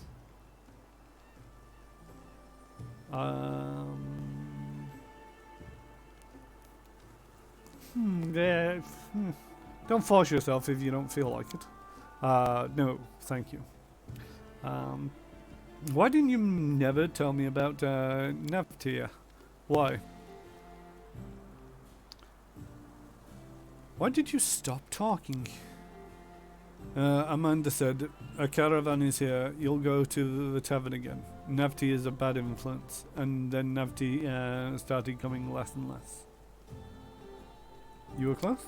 We were friends, and friends leave. But stay anyway. How did you meet Nafti? Guarded caravans. She talked a lot, I thought. She must be in love with her own voice. But over time, we walked many roads together. I learned she has a steady eye and a strong hand. I see. I see Elena is trying very hard to please you. She is the Lady of Heath. This is her responsibility. Does it not ruin your fun? There is very much of her, all at once. However, she is a good woman. What? Did I miss something?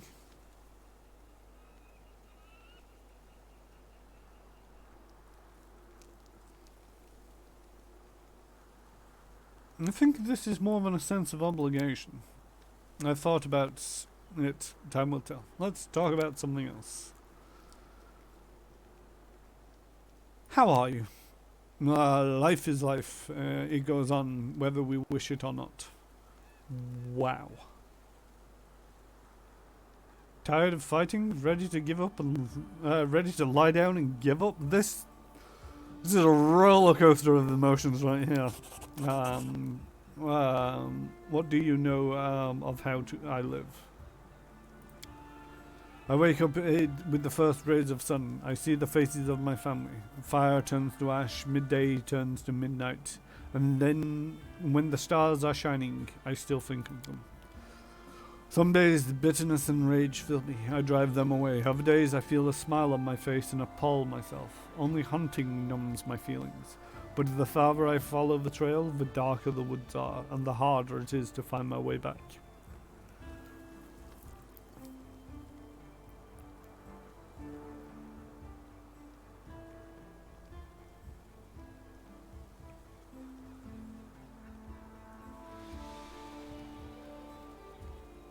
Sometimes our feelings can scare us, but your grief and your anger are justified.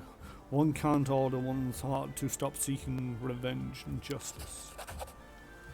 I suppose you're right. One can't be scared and leave the woods behind.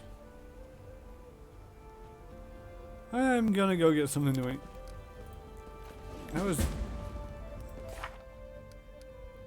Do I give Nafti the bottle of wine?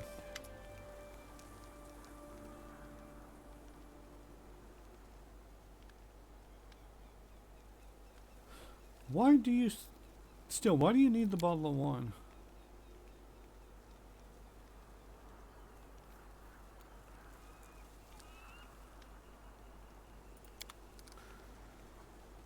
See, I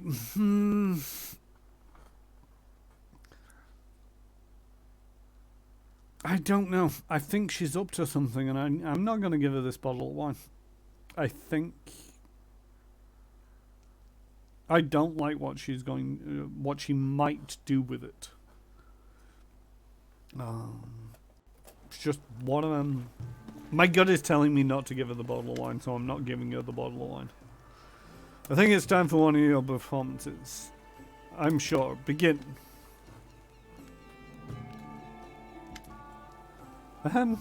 Your attention. My friends, let us raise our glasses. Let's celebrate our adventures. And that we have others to share them with. Also, let's thank Elena for the generous feast. The evening was wonderful.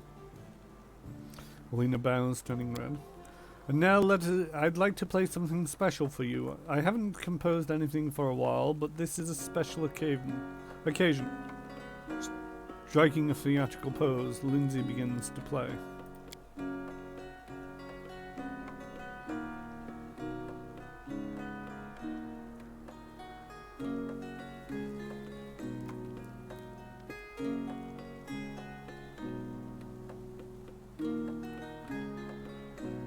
Music starts flowing. Lindsay's performance isn't perfect, but it is deep and emotional. One cadence follows another. The music echoes amongst the trees. Suddenly you notice Ekund is standing much closer than you thought. You realize he's slowly moving closer to you, fidgeting from foot to foot, trying not to look at anyone.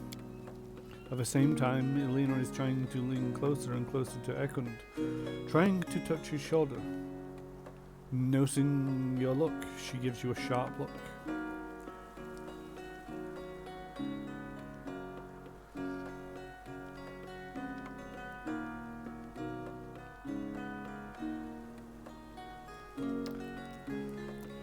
This is a terrible idea and it could go so badly. Ekund, my friend, you crowd me so.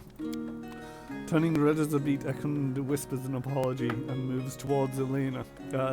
She grabs Ekund by the arm, looking at you gratefully. Finally Lindsay strikes a final chord and the sound fades. Pleased with her performance, Lindsay receives a well-deserved... Are they trying to get sneak attack damage? No, they were... You are so naive at times. Pleased with her performance, Lindsay receives a well-deserved applause. Oh, two of us. Two of us actually clapped.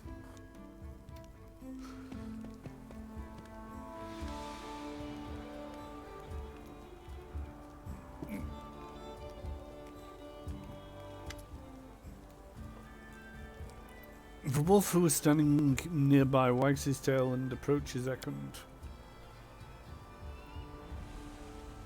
Oh, look at that Ekund. He seems so loyal. You have to give him a name. You do. You've been together so long and you've been through so much together. The heart wants what it wants. Why would one fake affection when there's why would one fake affection when there is none?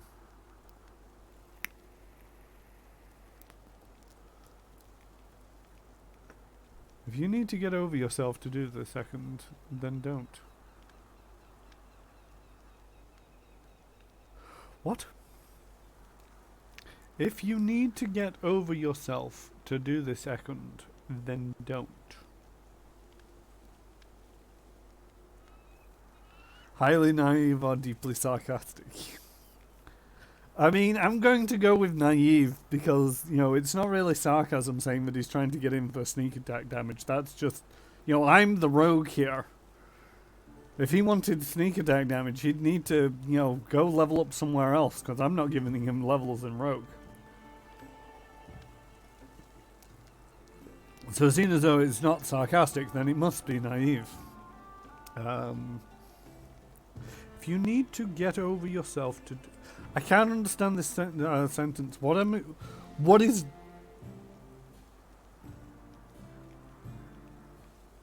Who am I addressing with this line?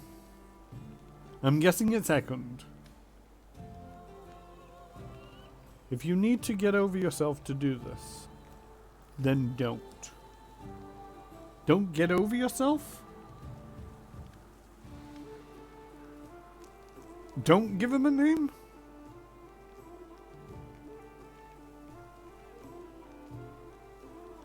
Game, what are you trying to tell me here?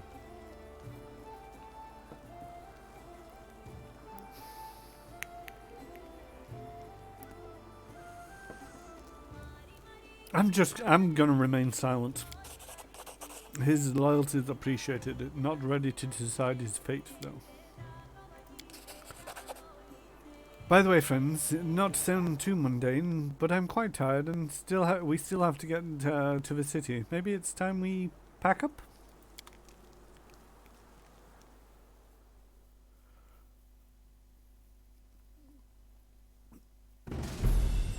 I still don't trust that Nafty woman.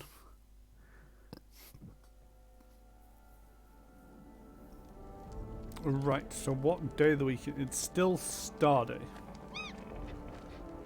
It's late on Star Day.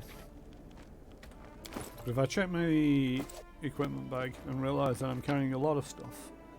Right, let's put that in the box. Let's put that in the box. Keep hold of that, keep hold of that. Put that away. Do I have more than one of them? No, I don't. And see, that's just a keen elven and curved blade +1. It's not named or anything. So I think those 3 things can go. I'm pretty sure everybody's over a cloak of resistance +1. Alright, so let's go sell them things and then get a night's rest, which will take us to Sunday. And then we'll spend the day walking to the Shrine of Lamashtu, and then arrive in time for the meeting? I think.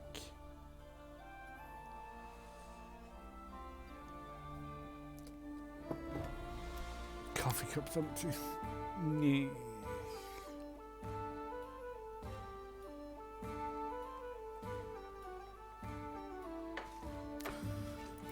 Grace, yes, greetings, welcome. Let's move down over here. Show me your wares. Buy my things. Buy my junk. Got a cheap bottle of wine.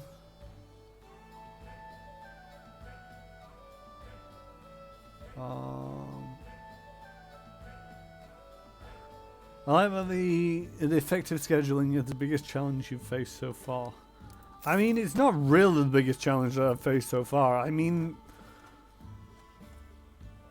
I'm trying to think of the last time that I think it was trolls that killed me last. I mean, there's a dragon somewhere in the game. I'm not sure if you saw the dragon.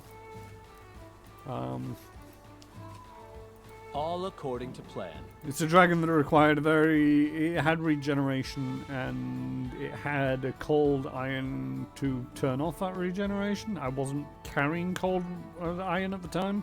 I took one look at it and turned around and left that cave. But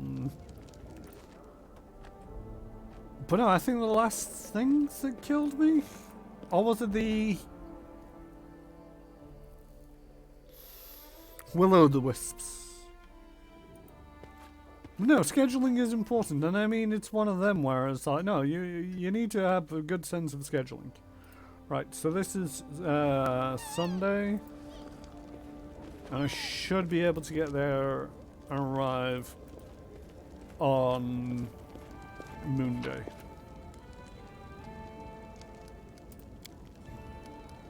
Right, nobody's in my group right now, so we'll take Valerie, Octavia, Tristan, and Lindsay.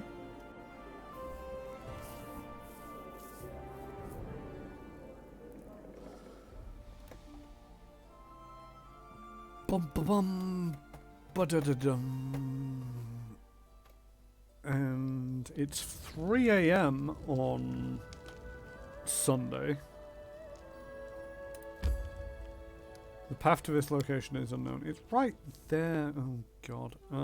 Right, go there. It's gonna take you 17 hours.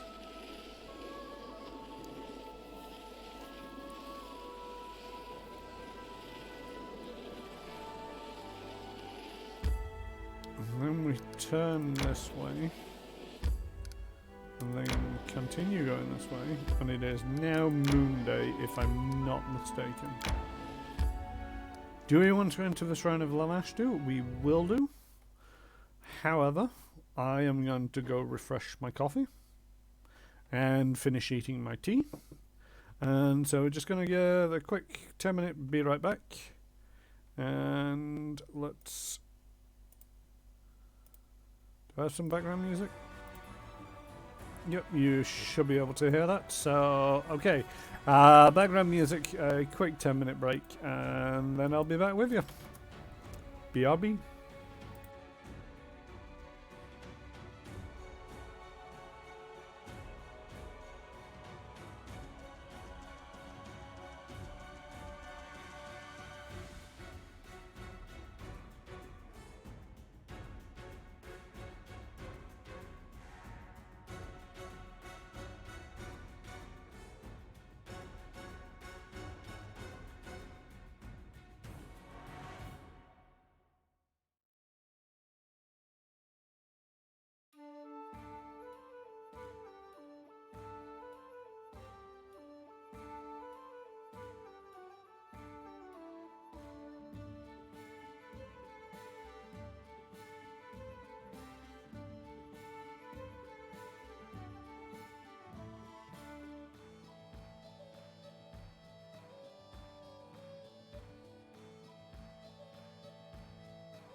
Greetings and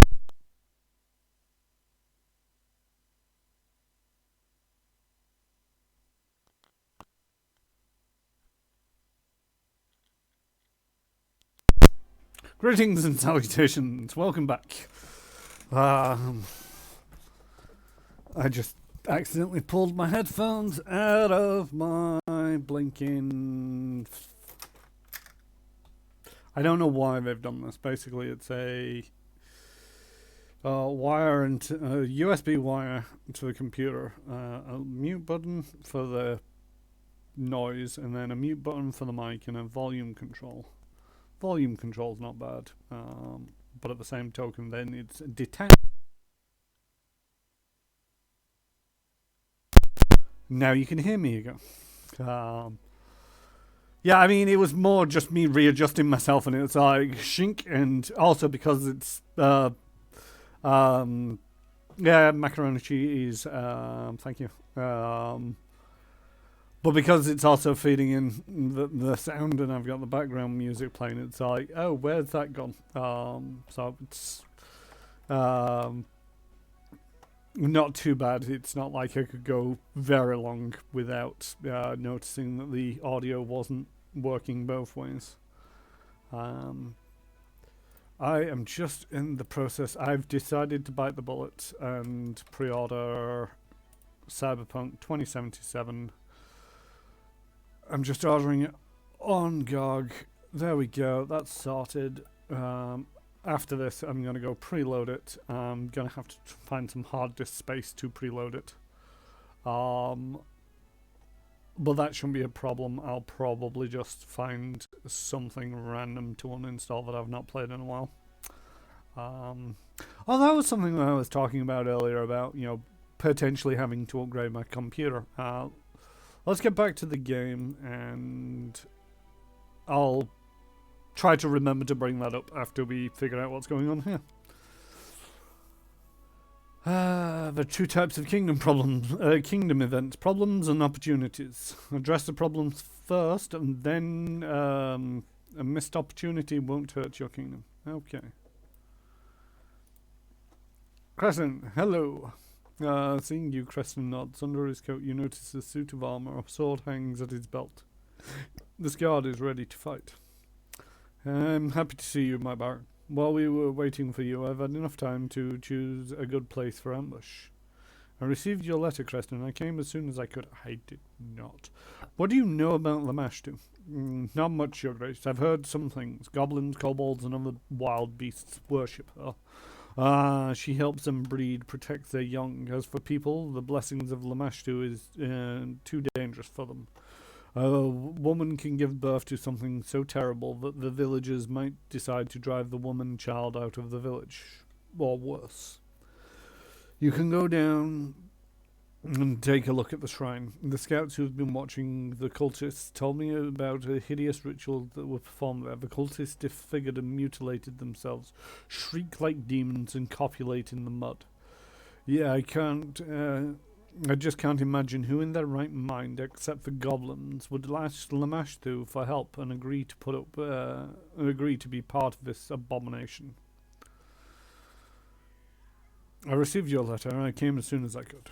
Thank you, Your Grace. I've decided you'd like to see this place with your own eyes. And judging by what you've... yeah, didn't notice the game screen. There we go. I'm not wearing a Jedi robe. I'm wearing a slanket. You know, it's got sleeves in. Because it's cold. I covered this at the top of the stream. It's a slanket. And it keeps me warm. Thank you, Your Grace. I've decided you'd like to see this place with your own eyes. Judging by what you've just described, I'm not sure if I want to see this place with my own eyes, but okay. Lamashtu's shrine is on the other side of the hill. I suggest we set up ambush right here. The visibility is good, so we can watch the cultists unnoticed and choose the right moment to strike. If you wish, you can examine the location.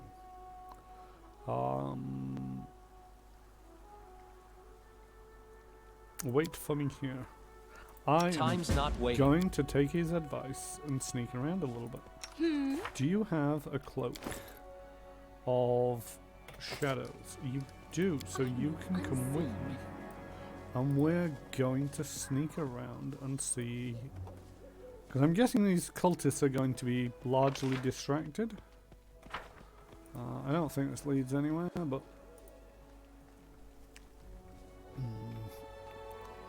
Might be a good place to put some people, if necessary. Some loot over here. Yoink.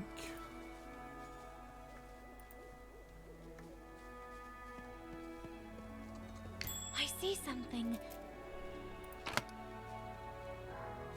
The Kuraki. The Gift of Death. Unholy, sacrificial, finesse and wielding.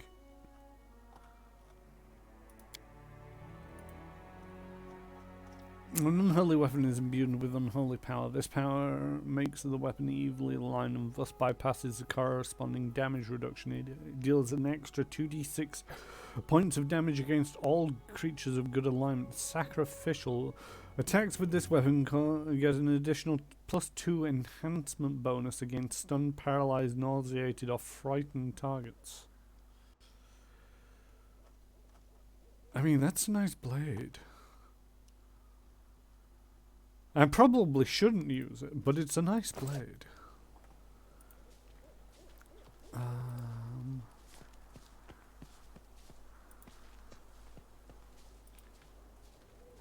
This is Lamashtu.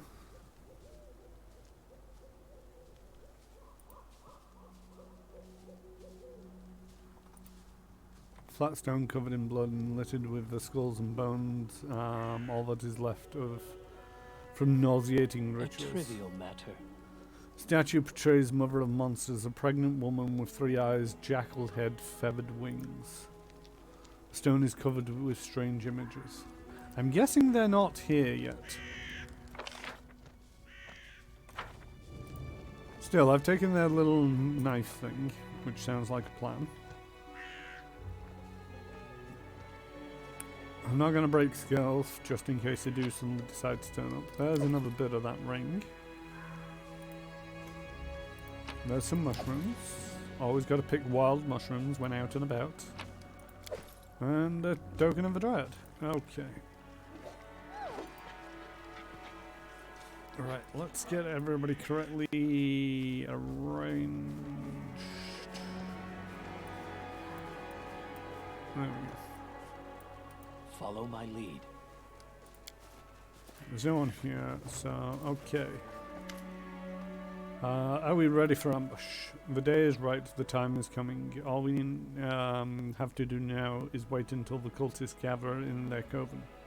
I hope you're ready to fight. I'm ready, Crescent. Let's get those cultists. I wonder if you're evil, whether it's actually some other deity. Or whether you're just not supposed to worship the mother of monsters. Come to me, Lamashtu's children. Today we praise our great mother, who imbued Adele's cub with life. Praise the mother of beasts. A glorious day. We're here for Lamashtu. Lamashtu favors us. She blessed the pack with a new cub, a beautiful female cub, marked by the goddess' sacred scars. Ah, so much work. Reading. The goddess took cub mother's life as payment. What a worthless female she was. I do wish they'd give us. Praise Mother of Monsters, the life giver. Attach yourself to the water of Lamashtu. Open up your veins and embellish your bodies with blah blah blah. Right, let's just figure out what they were actually saying. Come to me, Lamashtu's children. Today we praise our mother, who imbued Adele's cub with life. Lamashtu favors us. She blessed the pack with a new cub, a beautiful female cub, marked by the goddess' sacred touch. The goddess took the cub's mother life in payment. What a worthless female she was, only able to bear a single child. Goddess grants her daughter will be more fertile. Praise the Mother of Monsters, the Life-Giver. Attach yourselves to the waters of Lamashtu. Open up your veins and embellish your bodies with the scars in the name of the goddess. I shall carve her image on my chest. I cut my hand off. Pass me the knife. Glory Lamashtu, glory the Mother of Monsters. Now is the best time to surprise them. Onwards.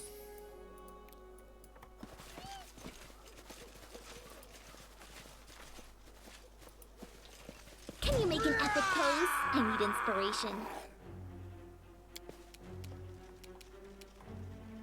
Tristing up first. Not what I expected. Cultist priest and...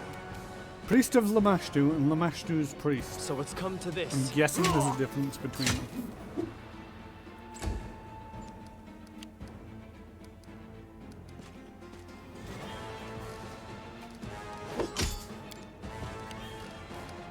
Cultist. Priest of Lamashtu is cleric 8.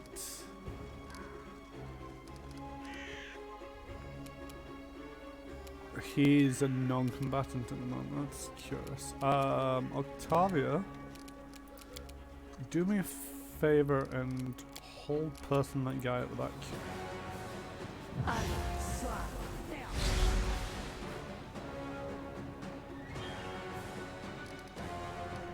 Because a priest is probably a bad idea to have to deal with.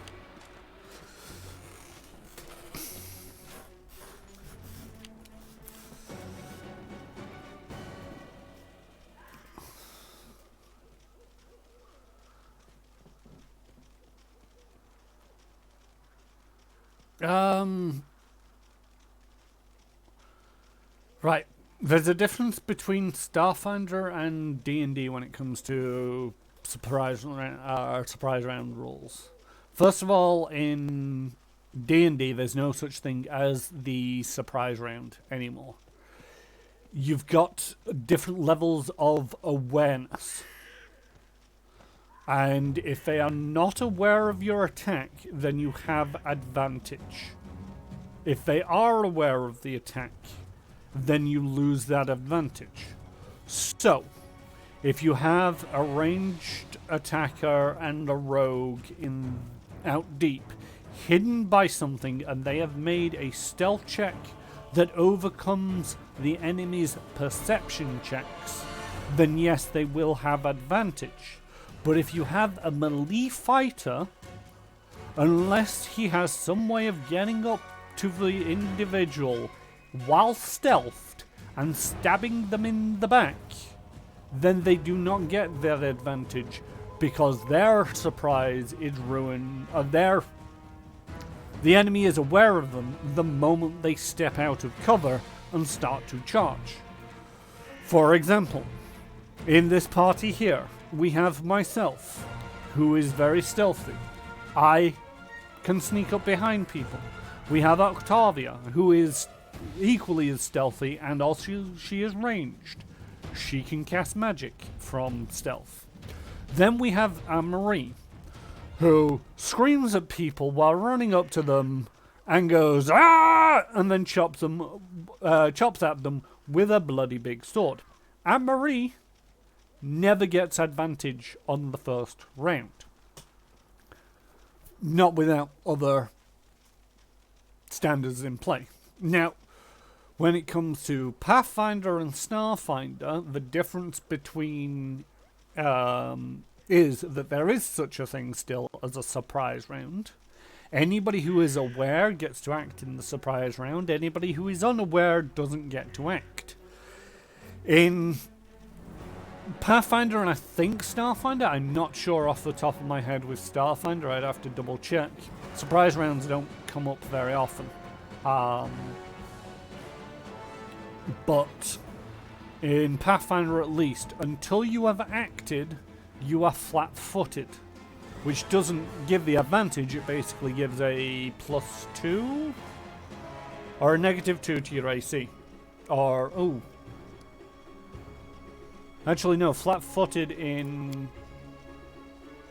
Yeah, in flat-footed in Pathfinder, you lose your dexterity bonus to AC. So this guy, he has a AC of 17. It's not telling me how that's calculated out, but 2 of that will be from his dex. So if he is flat-footed, he loses that, and his AC is then 15. The thing is, in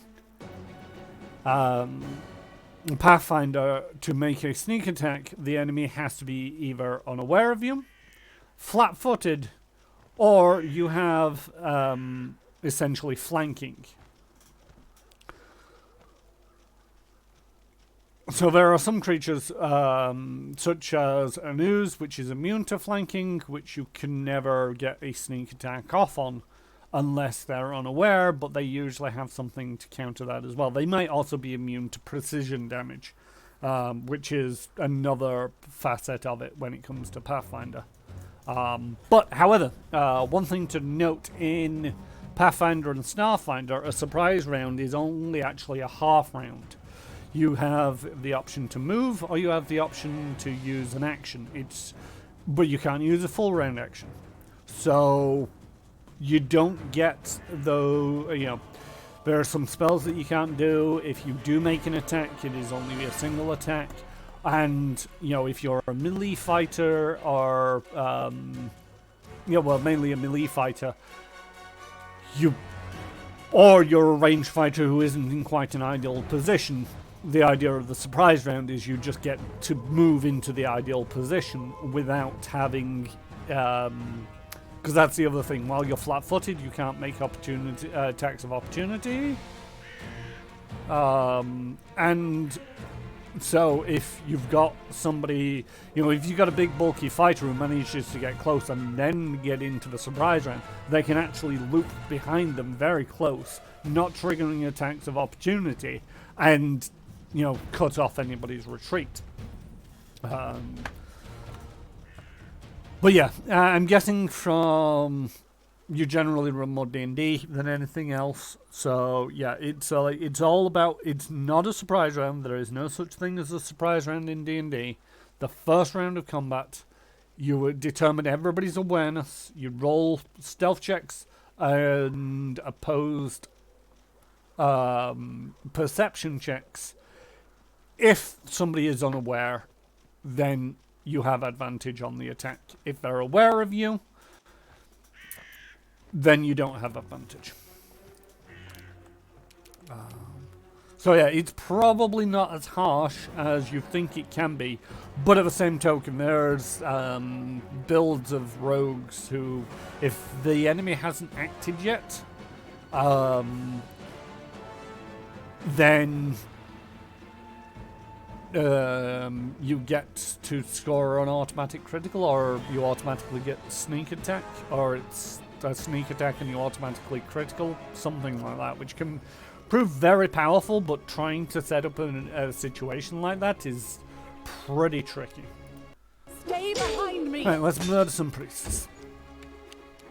Lindsay. This isn't going to be too difficult, I don't think. Saying that, these guys are a little bit on the tough side.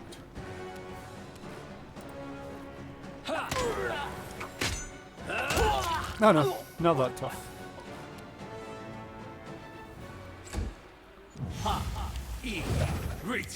He has haste. I do not like that.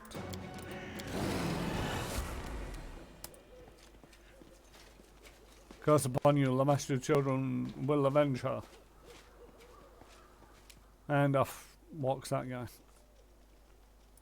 And that's annoying. Tear them apart! It just interrupted Amory's first round, and I lost the surprise attack. Oh, not the surprise attack, the charge attack. Alright, okay. Repent. Murder this cultist.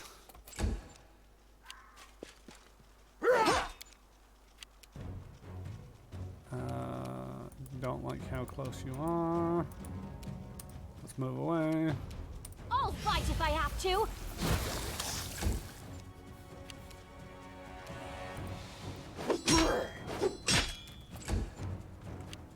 You deserve pit.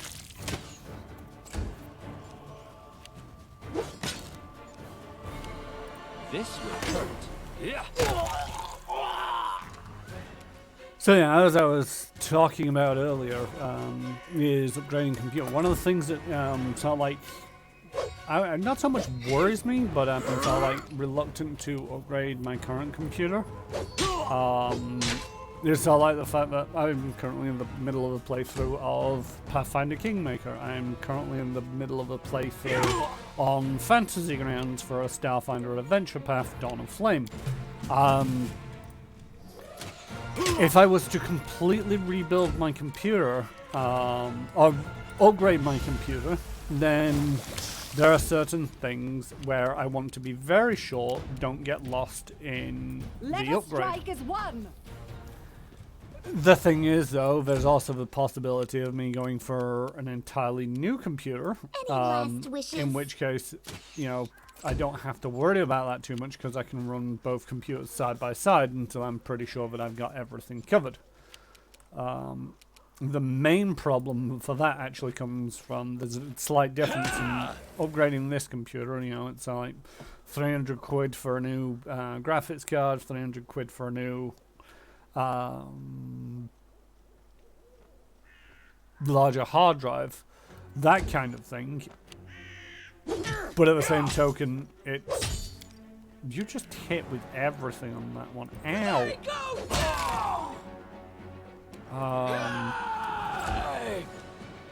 But at the same token, that's only 600 quid where, you know,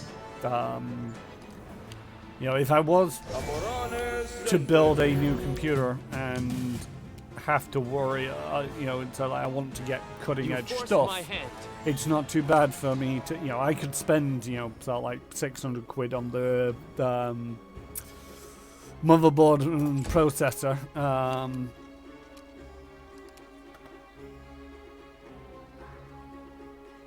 Yeah, I mean, that's the thing. It depends on what I decide to do to a little, like, to a certain extent. Because I have thought about just going all out, buying a new computer and filling it to the nines with an RTX 80, a i9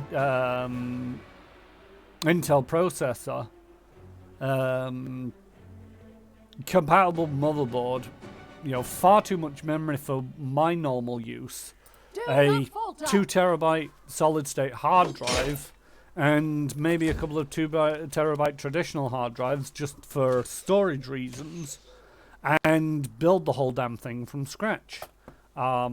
Just absolutely going over the top and not having to worry about a new computer for a good few years or so. The only problem that I have with that is like it's looking to be sort of like a 3, maybe even 4 grand build. Hell's one's escape. We need to catch him, otherwise another altar will soon appear someplace else. Hurry, my Baron, I beg of you. Masterwork. Not masterwork. Masterwork. Not masterwork. Where are those other bodies? They're back here. Put them... Masterwork. Masterwork. Alright, we're hurrying, we're hurrying. We slipped off this way somewhere. Leave. Oh! Story time. The triumph over the wicked Lamashtu cultists proved incomplete. Some villain or villainess had slipped away under the covers of darkness into a narrow gorge amongst the rocks. Without a second thought, our brave Baron, loyal Castron, and their comrades in arms rushed after the fleeing figure. The figure, clad in black, was barely visible in the dark. The villain had gotten far ahead of us. At the last moment, the Baron noticed their prey had turned aside and disappeared behind the rocks.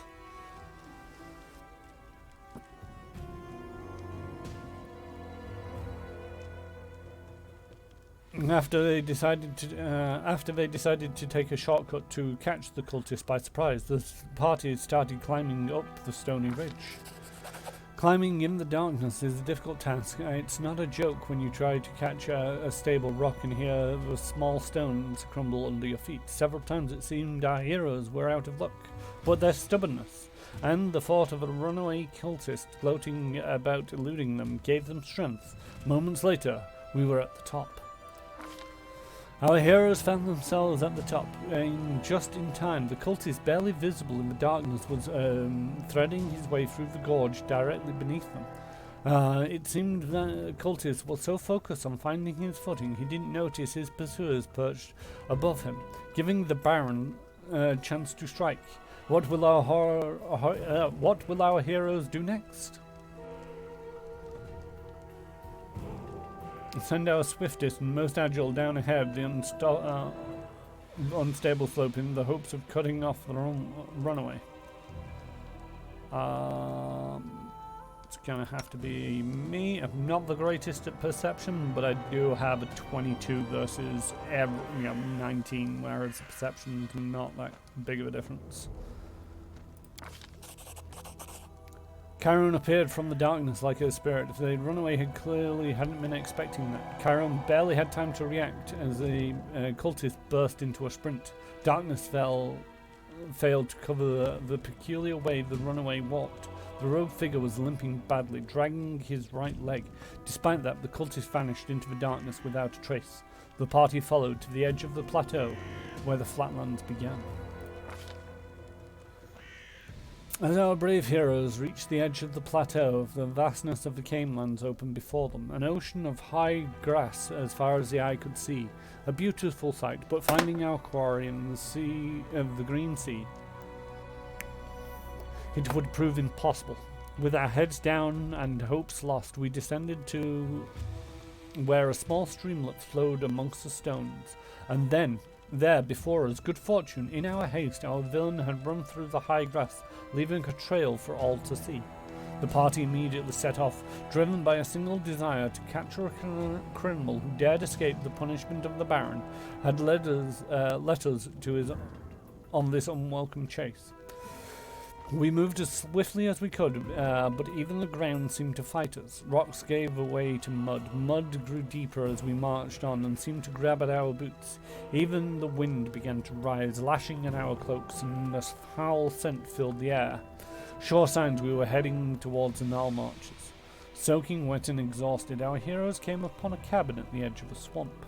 According to Creston, it was a hunter's lodge owned by Dorma, a hunter who lived there alone, and was known for her great temper and little patience. It also looked as though it might be a place where the cultists would seek shelter. It was unlikely if the runaway could brave the depths of Null Marshes in the middle of the night. So the Baron pushed open the door and stepped inside, letting a touch of the cool night air in. Dum dum dum.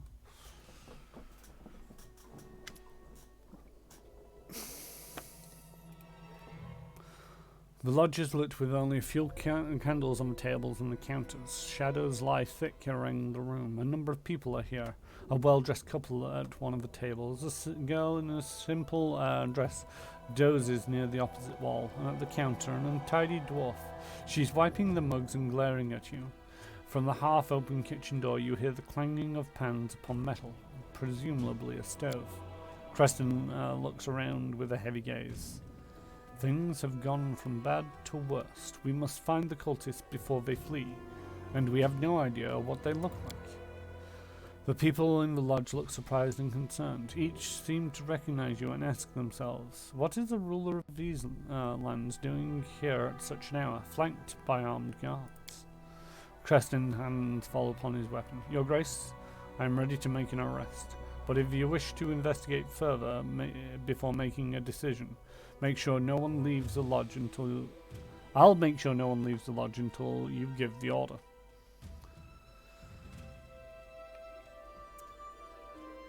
I wonder what the chaotic one is. I'd like to look around and speak with these people. Maybe I'll find some more.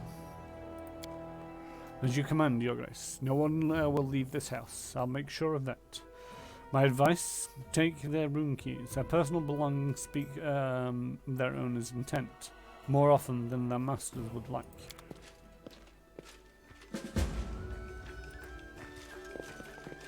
Militiaman, Alkia, Dormer, Unutrim, and Cabrontrim. Sleuthing time.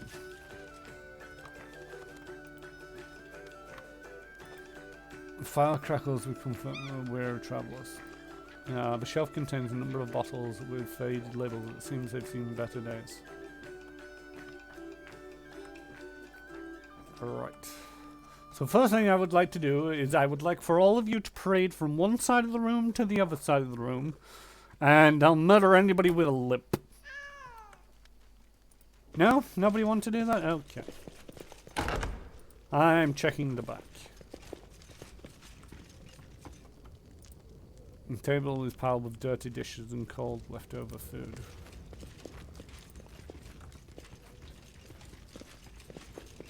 Oh, perception on the kitchen. Oh,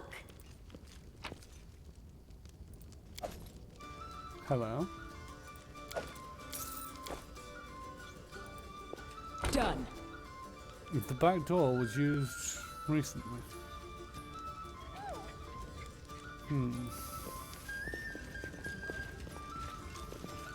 Right.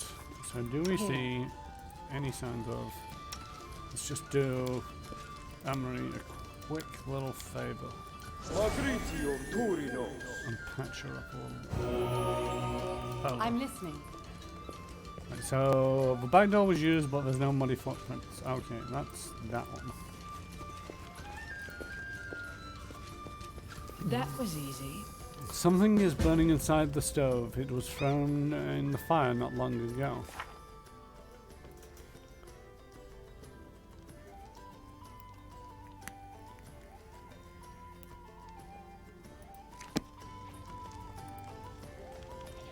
Okay, so there's something in the fire that the cook will be able to tell us about. I'm curious about that fire, you know. If we look at this fire back here, that kind of looks like a fire. You know, it's a good orange flame. That fire is bright bleeding red. I'm not sure if that's a good sign or not. Right. In due time. No, it won't let me up. Oh, wait, that's how I get upstairs. Alright. I'm going to go upstairs and take some sleuthing around. It is finished.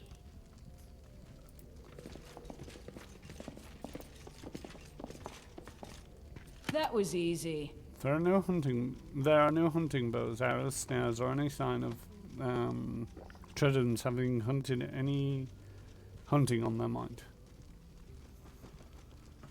There's not been anything thrown into the fire, the common room fire. But it does kind of look that way. There was something thrown in the kitchen fire, but it didn't look that way.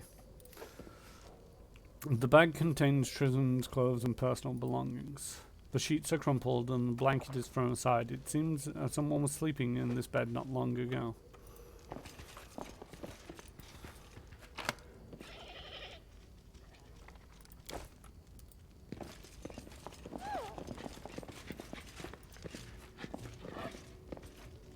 A trivial matter.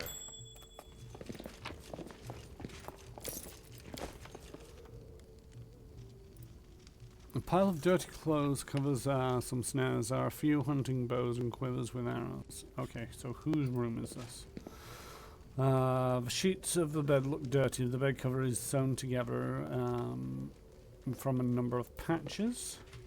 Receipts and shopping lists and other papers pile over Dumra's desk. Okay.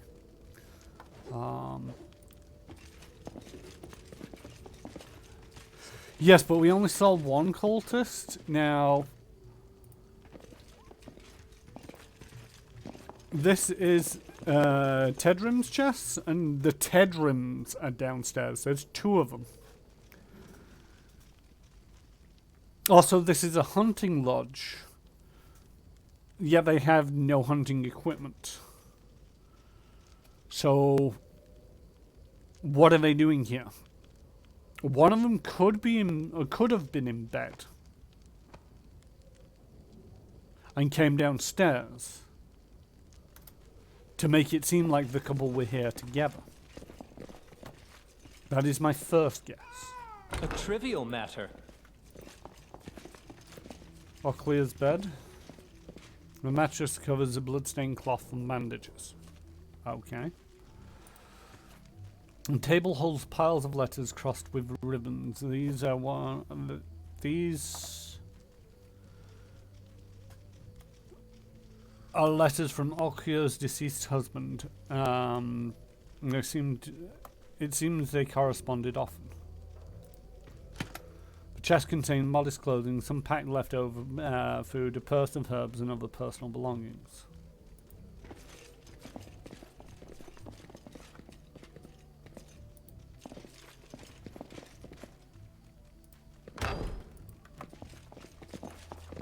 This is the spare room? It's not giving me any evidence. It is finished.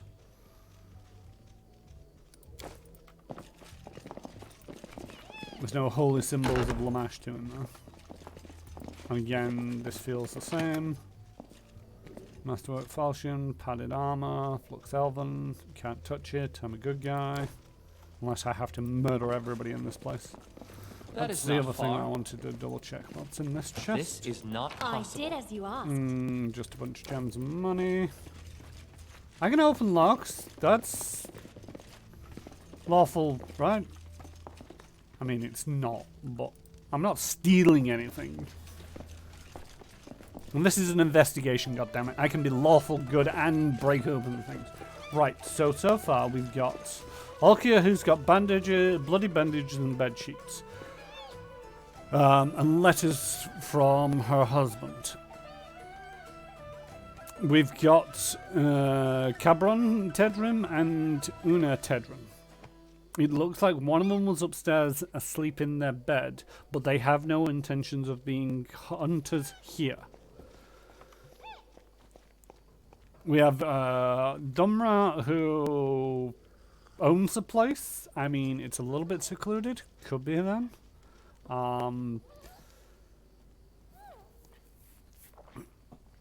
We've also got the cook in the back. Never forget the cook. Because one of the things is, something is burning inside the stove. It was thrown in the fire not long ago. Also, if the cook has been back here all evening, and somebody did use the back door, they should have seen it. So let us start by interrogating the cook. Oh, the few things that we know is the Lamashtu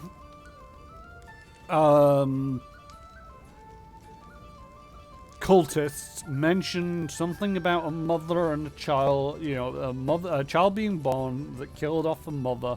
The child displays monstrous traits of Lamashtu, and therefore it's seen as a blessing. And that was recent. But the mother died.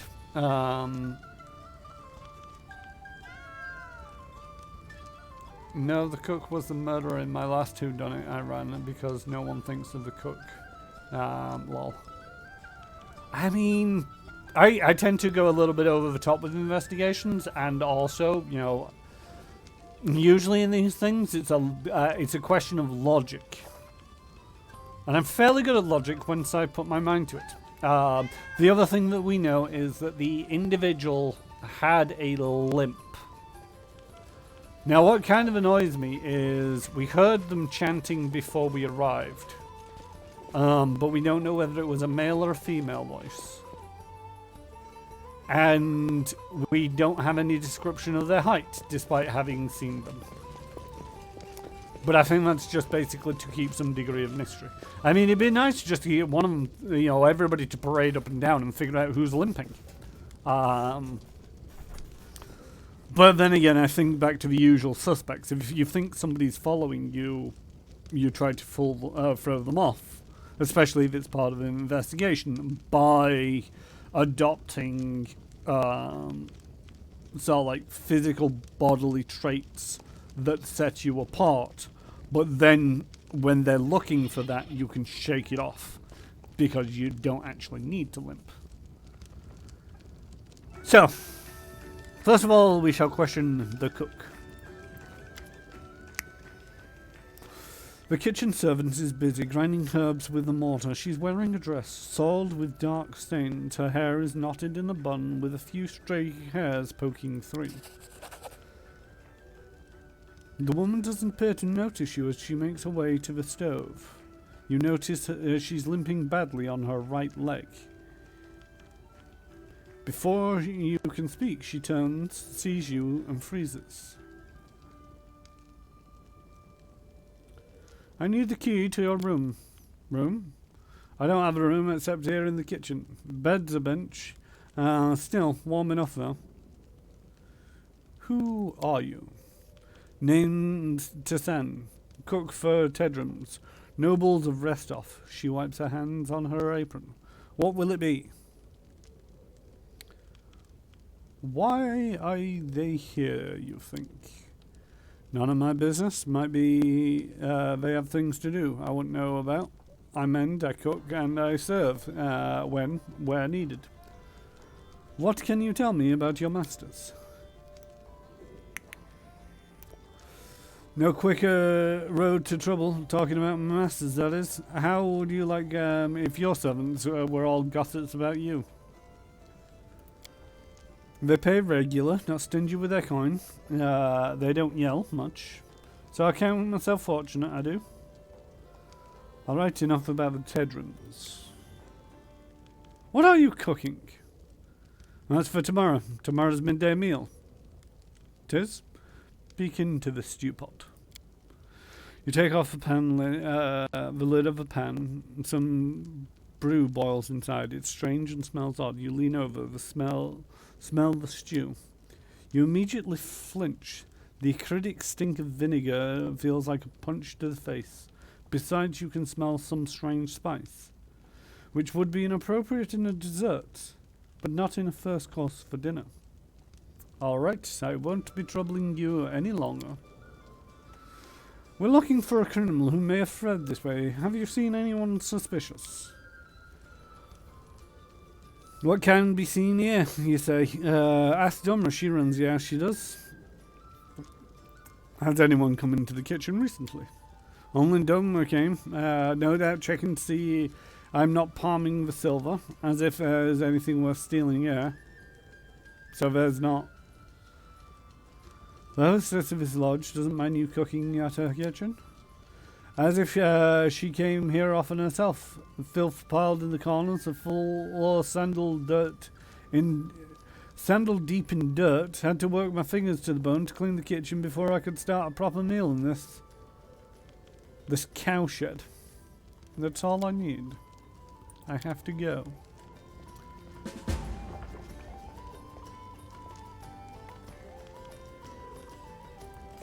Yeah,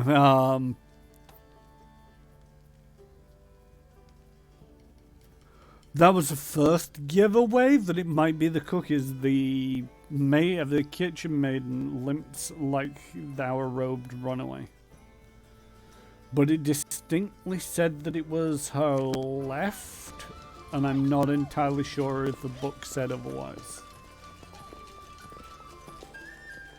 Also, she didn't see anybody enter the kitchen other than Durham once to check that she wasn't stealing any silver, but the back door had recently been used. My suspicions? It is the cook. I could be wrong.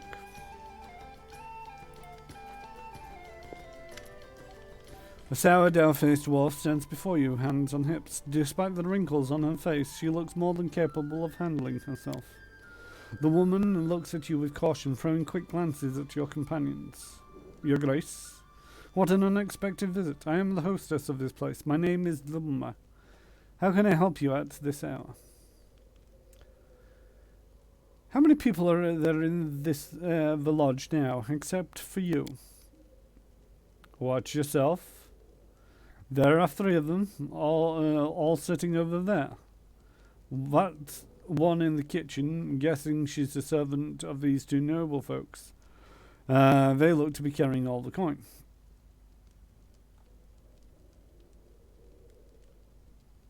I'm looking for someone. Can you help? Do you know who your guests are? Why should I? I'm not their ward. They come, they pay for a bed, they keep quiet. Why would I care who they are? Do you let everyone into your house? What are you hinting at?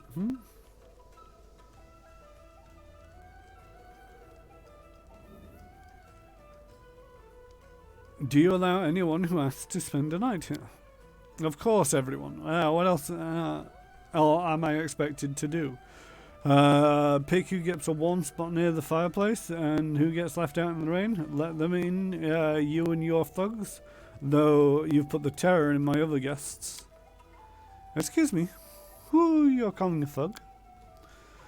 You're a fair lass, sure, but who knows what thoughts you have in that pretty little head of yours.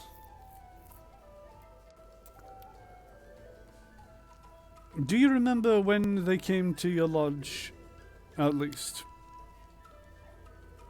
I went to check on my traps. Some people arrived when I was away, so I can't tell for sure, Your Grace. I mean, she's not helping herself. I don't think it's her. A crime has happened, Domra, and I need your help to find the culprit. What did the culprit do wrong? Shot a deer in someone's lands, and how a criminal has to run away. And now the criminal has to run away as if she was the animal herself. Whatever it is, leave me out of it. A cultist of Lamashtu is hiding in your lodge. I have to find them. One of Lamashtu's own. That's quite a story you've spun, Your Grace. Next you'll be telling me I'm holding Rothergug down in the cellar. And what proof, what's your proof that I hide cultists?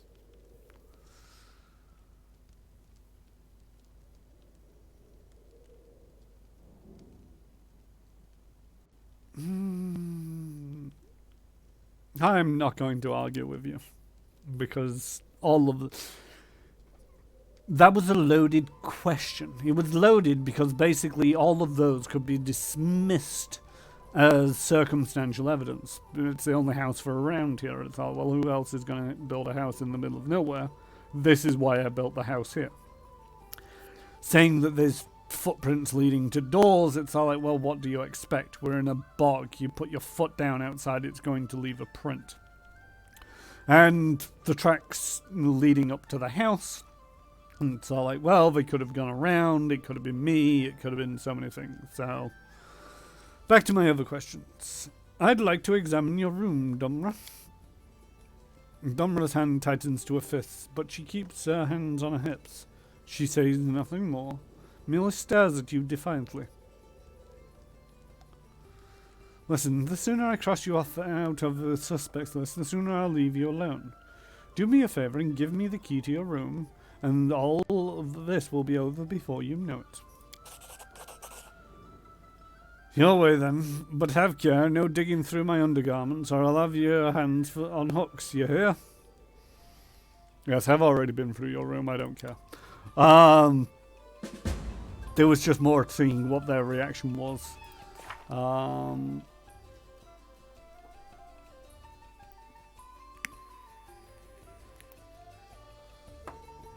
Yeah, Tassan's cooking skills weren't great either. That was another thing. And that's only if she was creating food, which she said that she was. Alright. Let's start with the nobles. A bearded middle-aged man...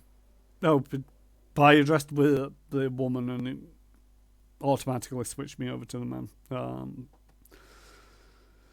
A bearded middle-aged man stands before you. He wears a massive gold chain on his neck. The woman beside him gives a polite smile and nods as you approach. Greetings, Baron. Let me introduce myself. I'm Cabron Tedrin of Restov, and this is my wife, Una Tedrin. We've come to your lands to hunt, yet I admit we did not expect to meet you in person. To what do we owe this honor?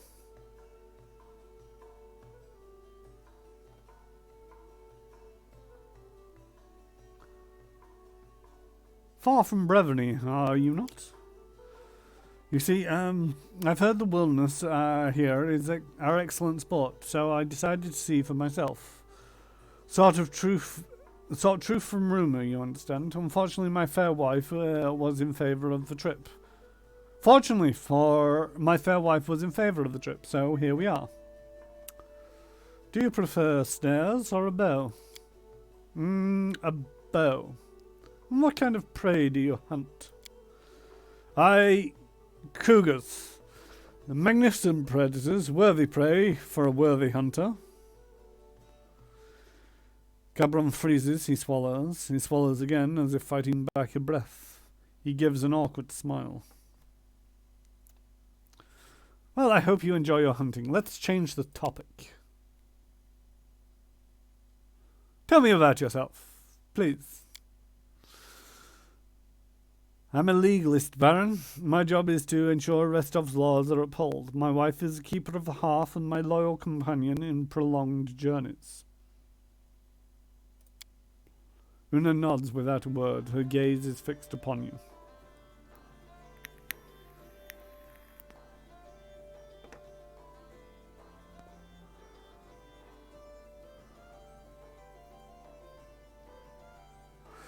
Well, it's a difficult job like yours. It's impossible to get by without some divine support. Whom do you address your prayers to? Why, Abadar, of course, divine patron of laws and lawyers. Surely you're aware of Abadar, are you not? You must be, no matter.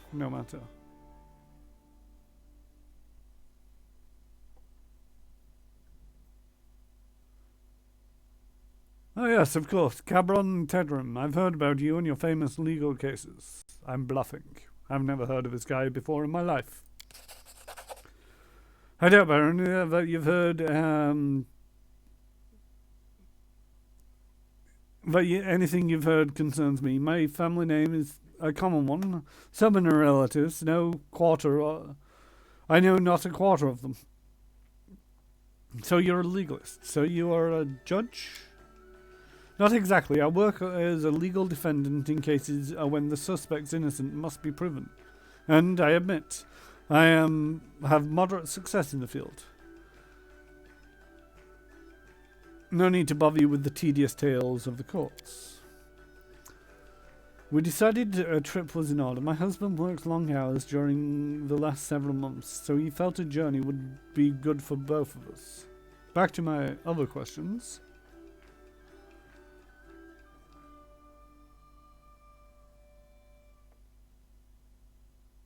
I need a key to your room. Well, no, let's lead with the crime taking place and then the key. It seems weird to go the other way around. It's I need a key to your room.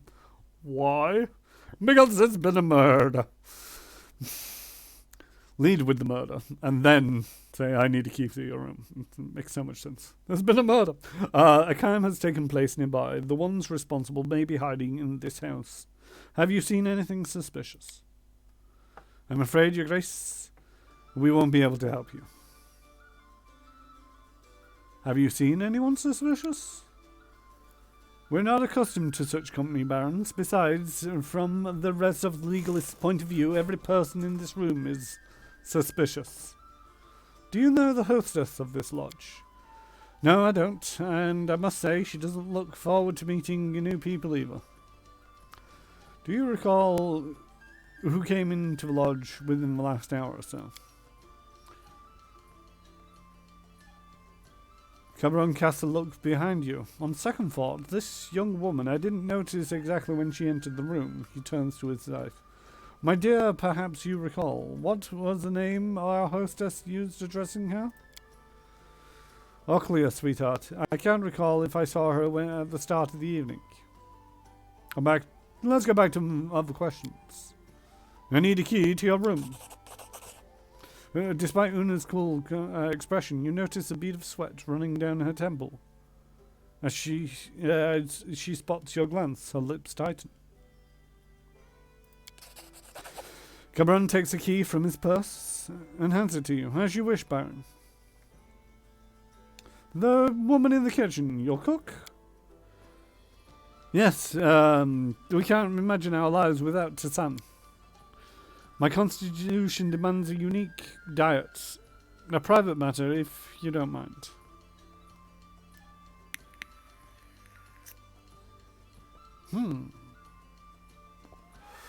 You recognize me at once. Do I know you?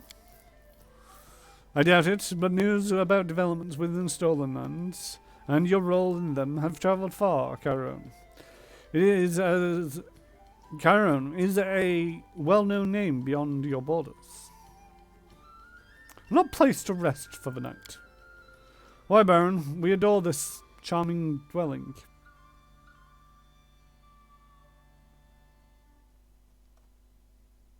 I've been to your room, and I found no hunting weapons there. Well, you see, he licks his lips, which are now trembling slightly. Una, who is watching her husband closely, touches his shoulder lightly. I beg your pardon, Baron. She leans into Cabron and whispers something in his ear. You barely hear Una's hiss. Get a hold of yourself, you fool. You'll ruin everything. These words seem to have the desired effects. Cabron suddenly straightens and smiles. Truth be told, it's a rather embarrassing matter. I proved a much worse hunter than I thought. Just imagine, I managed to snap not one, but not two, but 3 bowstrings in a day. Infuriated, I broke my bow across my knee. It shames me even to speak of it.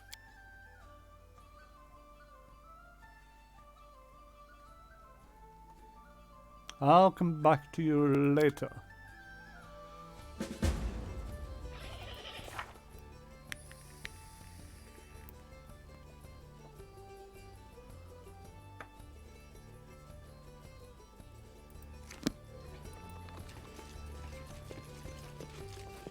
Owlcat. A young woman stands before you wearing a plain dress and a hooded cloak. Her belly is swollen. She is pregnant, and her time is near.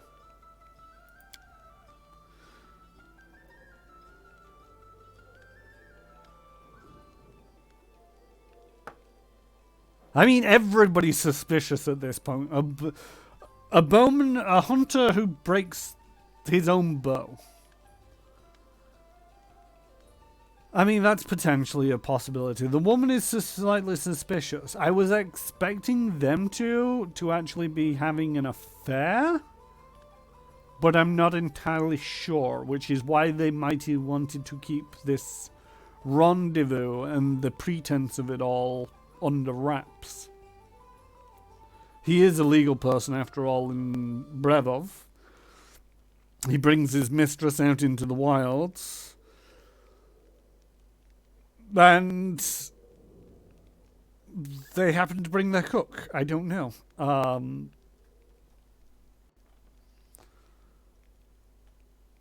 This woman being pregnant is a little bit of a sign. Okay, why the hell are you out in the middle of nowhere? I'm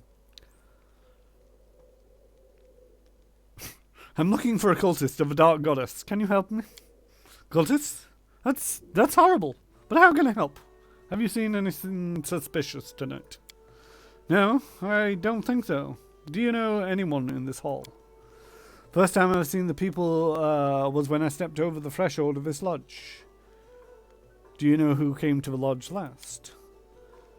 I heard a noise from the kitchen. It was like something fell to the floor, and then this grumpy old lady, Drummer, came out.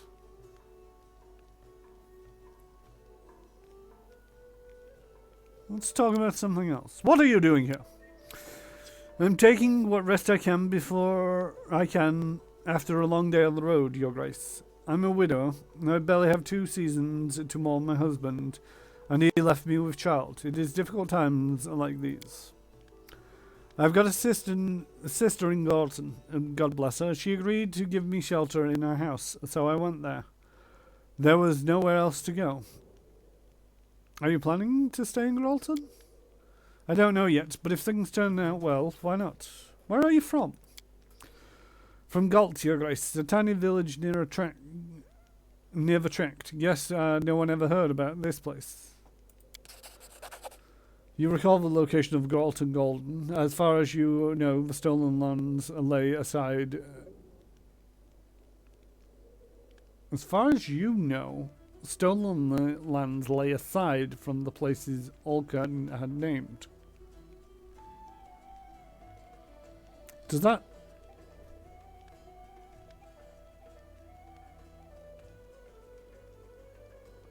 I wish they'd used clearer English. Does that mean that basically to come to the stolen lands would be a hell of a detour?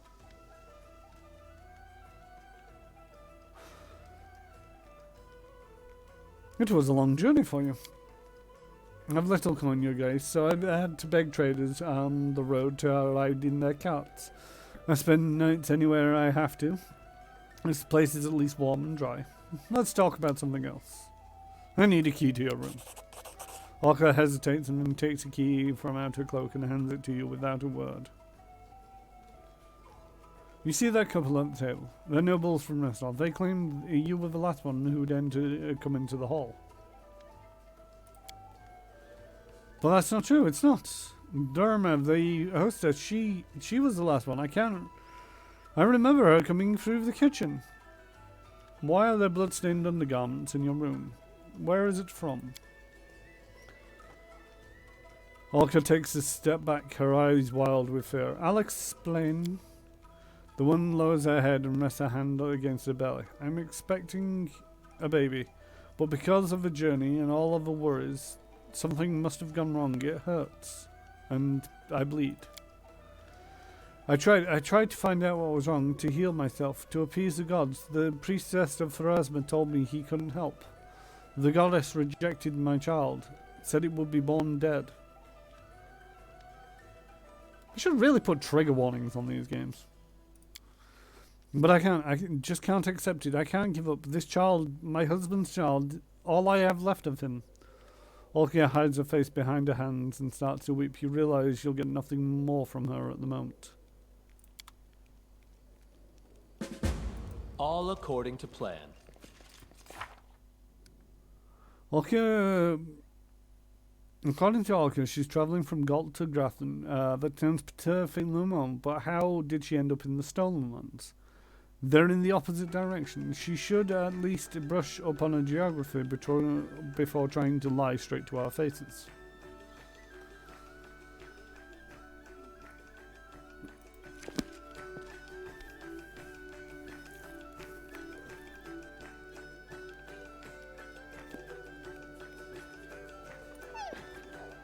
I mean, to be fair, Lamashtu is a little bit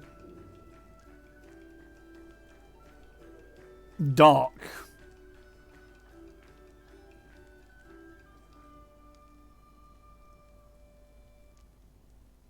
You know,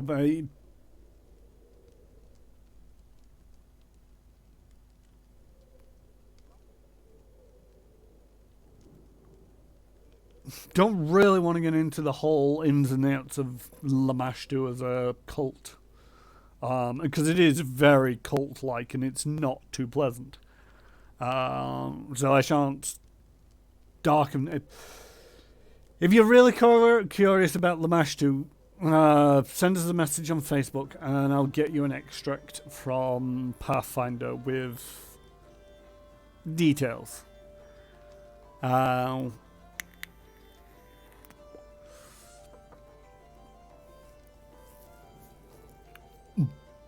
But what she is displaying is potentially signs of that. People say you came into the hall last. Right, I went out to the kitchen when this clumsy girl knocked over some of my pots. What of it? I have to go. You have nothing. You have nothing new to tell me. You have nothing new to tell me. Let's see.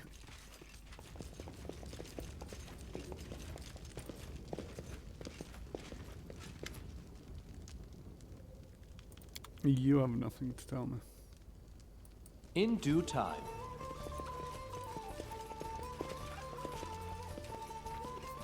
See, I think the only thing that I've got to go off is that limp. I'm blaming it on the cook.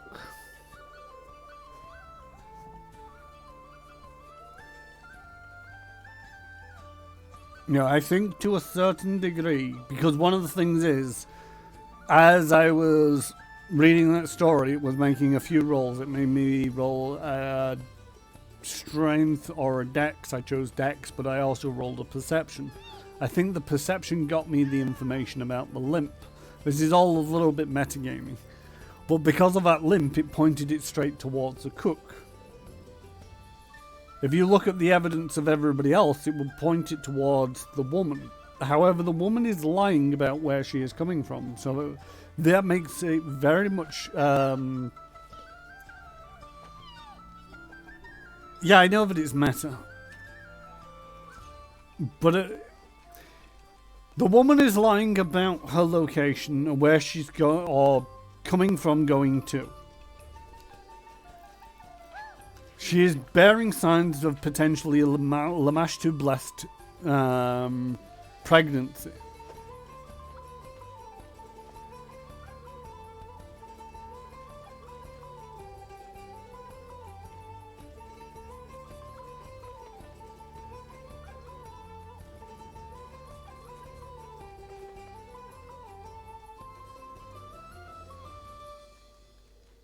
But she's not limping.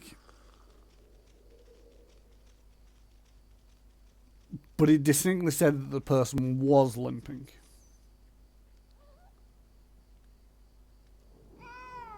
I mean, I'm running out of people to talk to.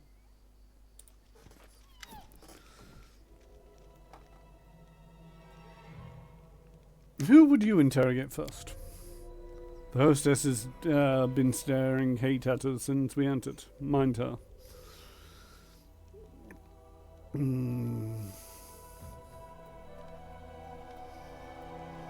There is someone who seems especially suspicious to me.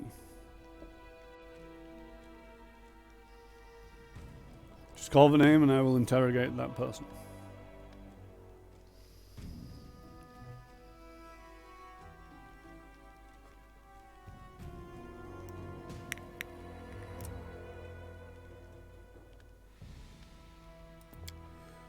Yeah, he's not really got... It's basically...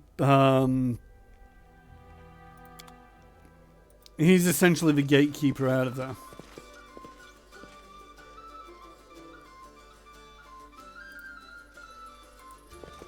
Yeah, and the limp that I noticed... It's all the way up here.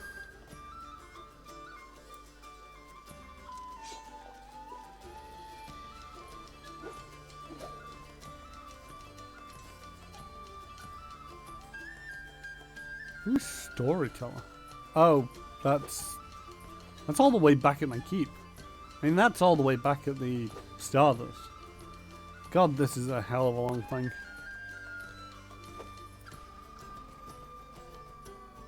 Does it detail the book here?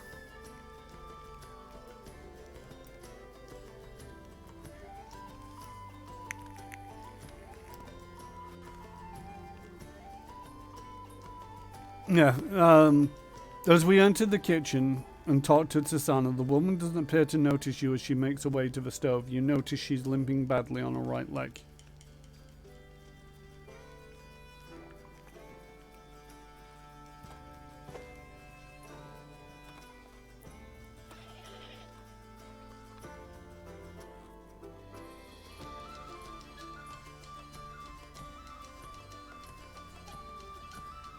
Darkness failed to cover the particular way the runaway walked, and the robed figure was limping badly, dragging her right leg. And like you say, although they did manage to get away from you with a limp, if they were running for their life, I think the limp is more likely to be real than an affection. So yeah, it is the same leg, so I believe it is the cook. Especially seeing as though One of the things is if we go back to this back door,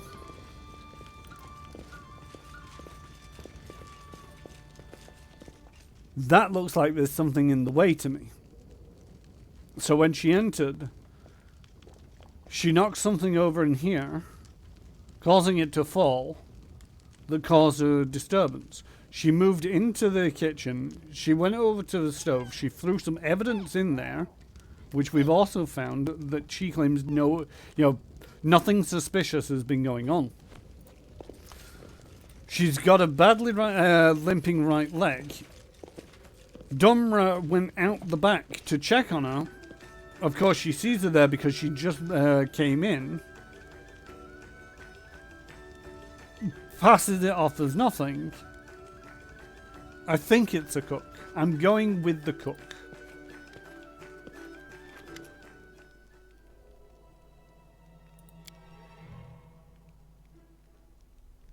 Tasana, Tedrim's maid. You think so? He thinks for a moment and nods. As you wish, my baron, I'll bring her. I think, Tristram, you know why I've brought you here. The kitchen servant casts a wary look at Kestrin. Then you. I would? How? Do you jest, my lord? She gives a half smile as if uncertain. How could I know what you're thinking? Creston shakes his head. Enough. We know you are who you are. Lamashtu won't help you. Tasan is silent for a moment, then straightens her like a serpent, her cold eyes with contempt.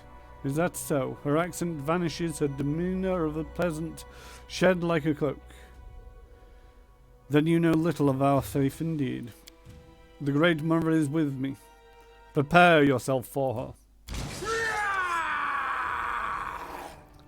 Boom. As you quite rightly said. Just boom. Oops, didn't mean to do that. That was all over. Octavia, mess her up. This is where I step in. A lot of people running for their lives. I'm slightly concerned that we're not doing much damage here. What have we got?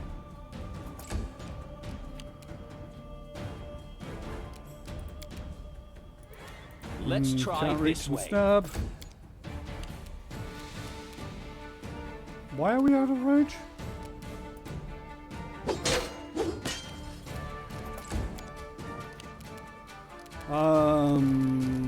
We don't have a whole person for the day. That's not pretty. Scorching ray. Oof. What do we have in the way of spells? Oh, fear. That's great, but it's an AoE. Displacement, good hope, haste. Let's have a good hope. And Central and Karen.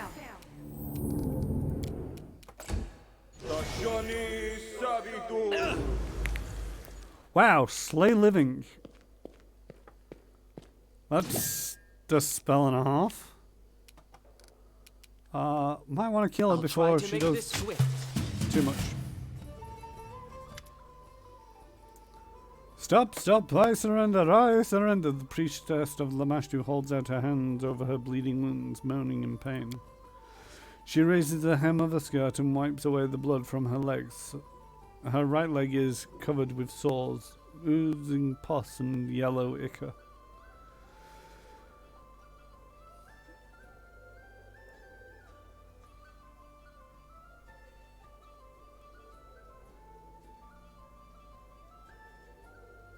All these people in the lodge, are they here because of you? They were searching for the blessing of Lamashtu. Other gods have denied them, and they asked the mother of monsters for her benefaction. The couple of Restov. The couple from Restov, how did you come to meet? Yes, several years ago, the lawyer defended a necromancer in the court of his native city, and he won the trial. Since then, all the children's attempts to conceive a child were doomed to fail. Phrasma didn't want to prolong the bloodline of the man who protected those who raised the dead. Una has more brains than her spineless mate, so she sought the support of Lamashtu. The child, of course, will bear the marks of the goddess, but Tedrum doesn't have much choice. Phrasma's memory is long. What are the story of the merchant's widow? Alkia. She's a poor girl clinging to an unborn life in a womb. The seed of her husband was too weak. Alkia's child is doomed to perish before coming to the world. Is this lodge hostess involved in this at all?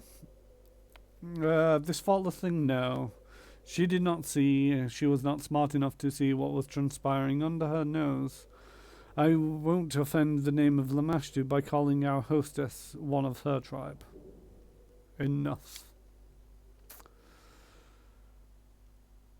Tell me of the cult of Lamashtu. We are numerous, we are strong. The tribe of Lamashtu followers grow every day, breeds and spreads over the land of glory in search of places to create new packs.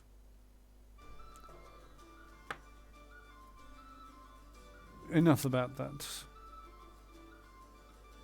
You and your minions unleashed a blight across my lands. Because of you, monsters overrun the barony, and honest people fear to leave their homes. The priestess of Lamashtu shakes her head and tries to close her wounds, moaning, "That's nonsense. I've heard stories about what's happening in your barony, half-orc, but I have nothing to do with this. The Great Mother rules all monsters of this world, but if you had truly earned her wrath, your lands would be drowning in blood. No, Baron. You must look elsewhere to place blame. Lamashtu and her followers have nothing to do with your troubles. Tell me who you are. Quick now. I am a priestess of the cult of Lamashtu, the Great Mother, the ancestress of monsters. I am not from these lands. I came because of the pleas of your people, who seek the mercy of my goddess. I came to these lands in secret and hid my identity from everyone except those initiated in the mysteries of Great Mother. Even the hostess of this lodge has no idea who I was, and those looking for divine benefaction found me on their own. And there are even more followers, and there are more than the followers Vestral would believe. Kestrin, I have an order for you, Your Grace. Please be merciful to these people. Imagine how great their despair must be to turn to the monstrous Lamashtu for help. Though their thoughts disgust me, their priestess did try to help them, in whatever way she could. The priestess' guilt is obvious to me, the others not so much.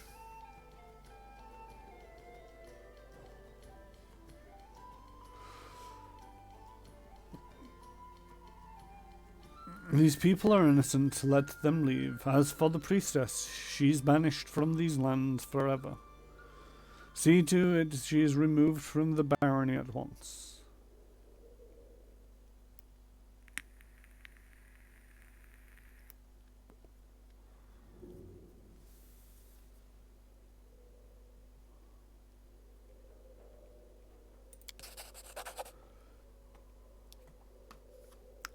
I don't think the Stonelands have ever seen someone as kind and as noble as you.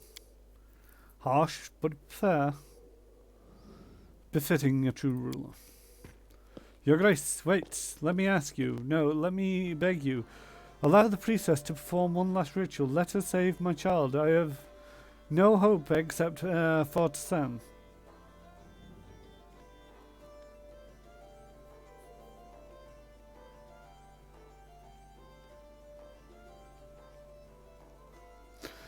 No, Alkia, there is no place in my lands for such rituals. Creston, execute my order.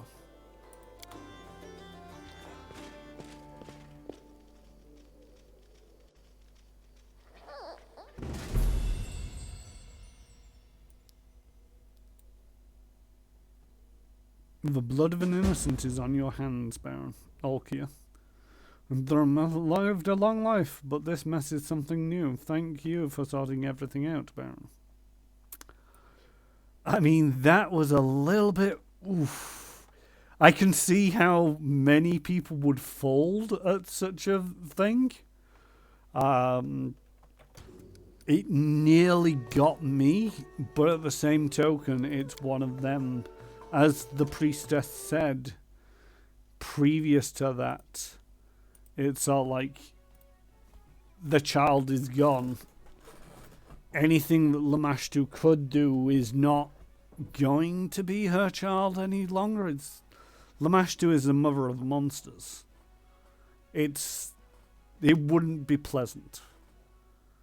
You know, as harsh it is on that woman, it's like, no, it's not going to be a good thing. Anyway, that is the end of a stream for this evening. I am now going to go raid Halfsinger Games.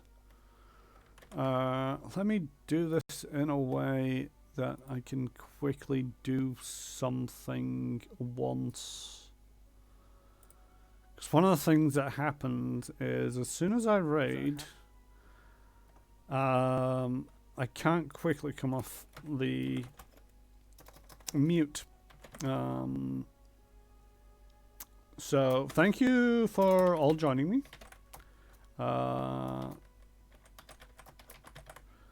I shall be back on Thursday. We're continuing up on this. I have no idea. I'm now back to no idea what I'm doing. That was the only thing in this chapter so far that has been presented to me.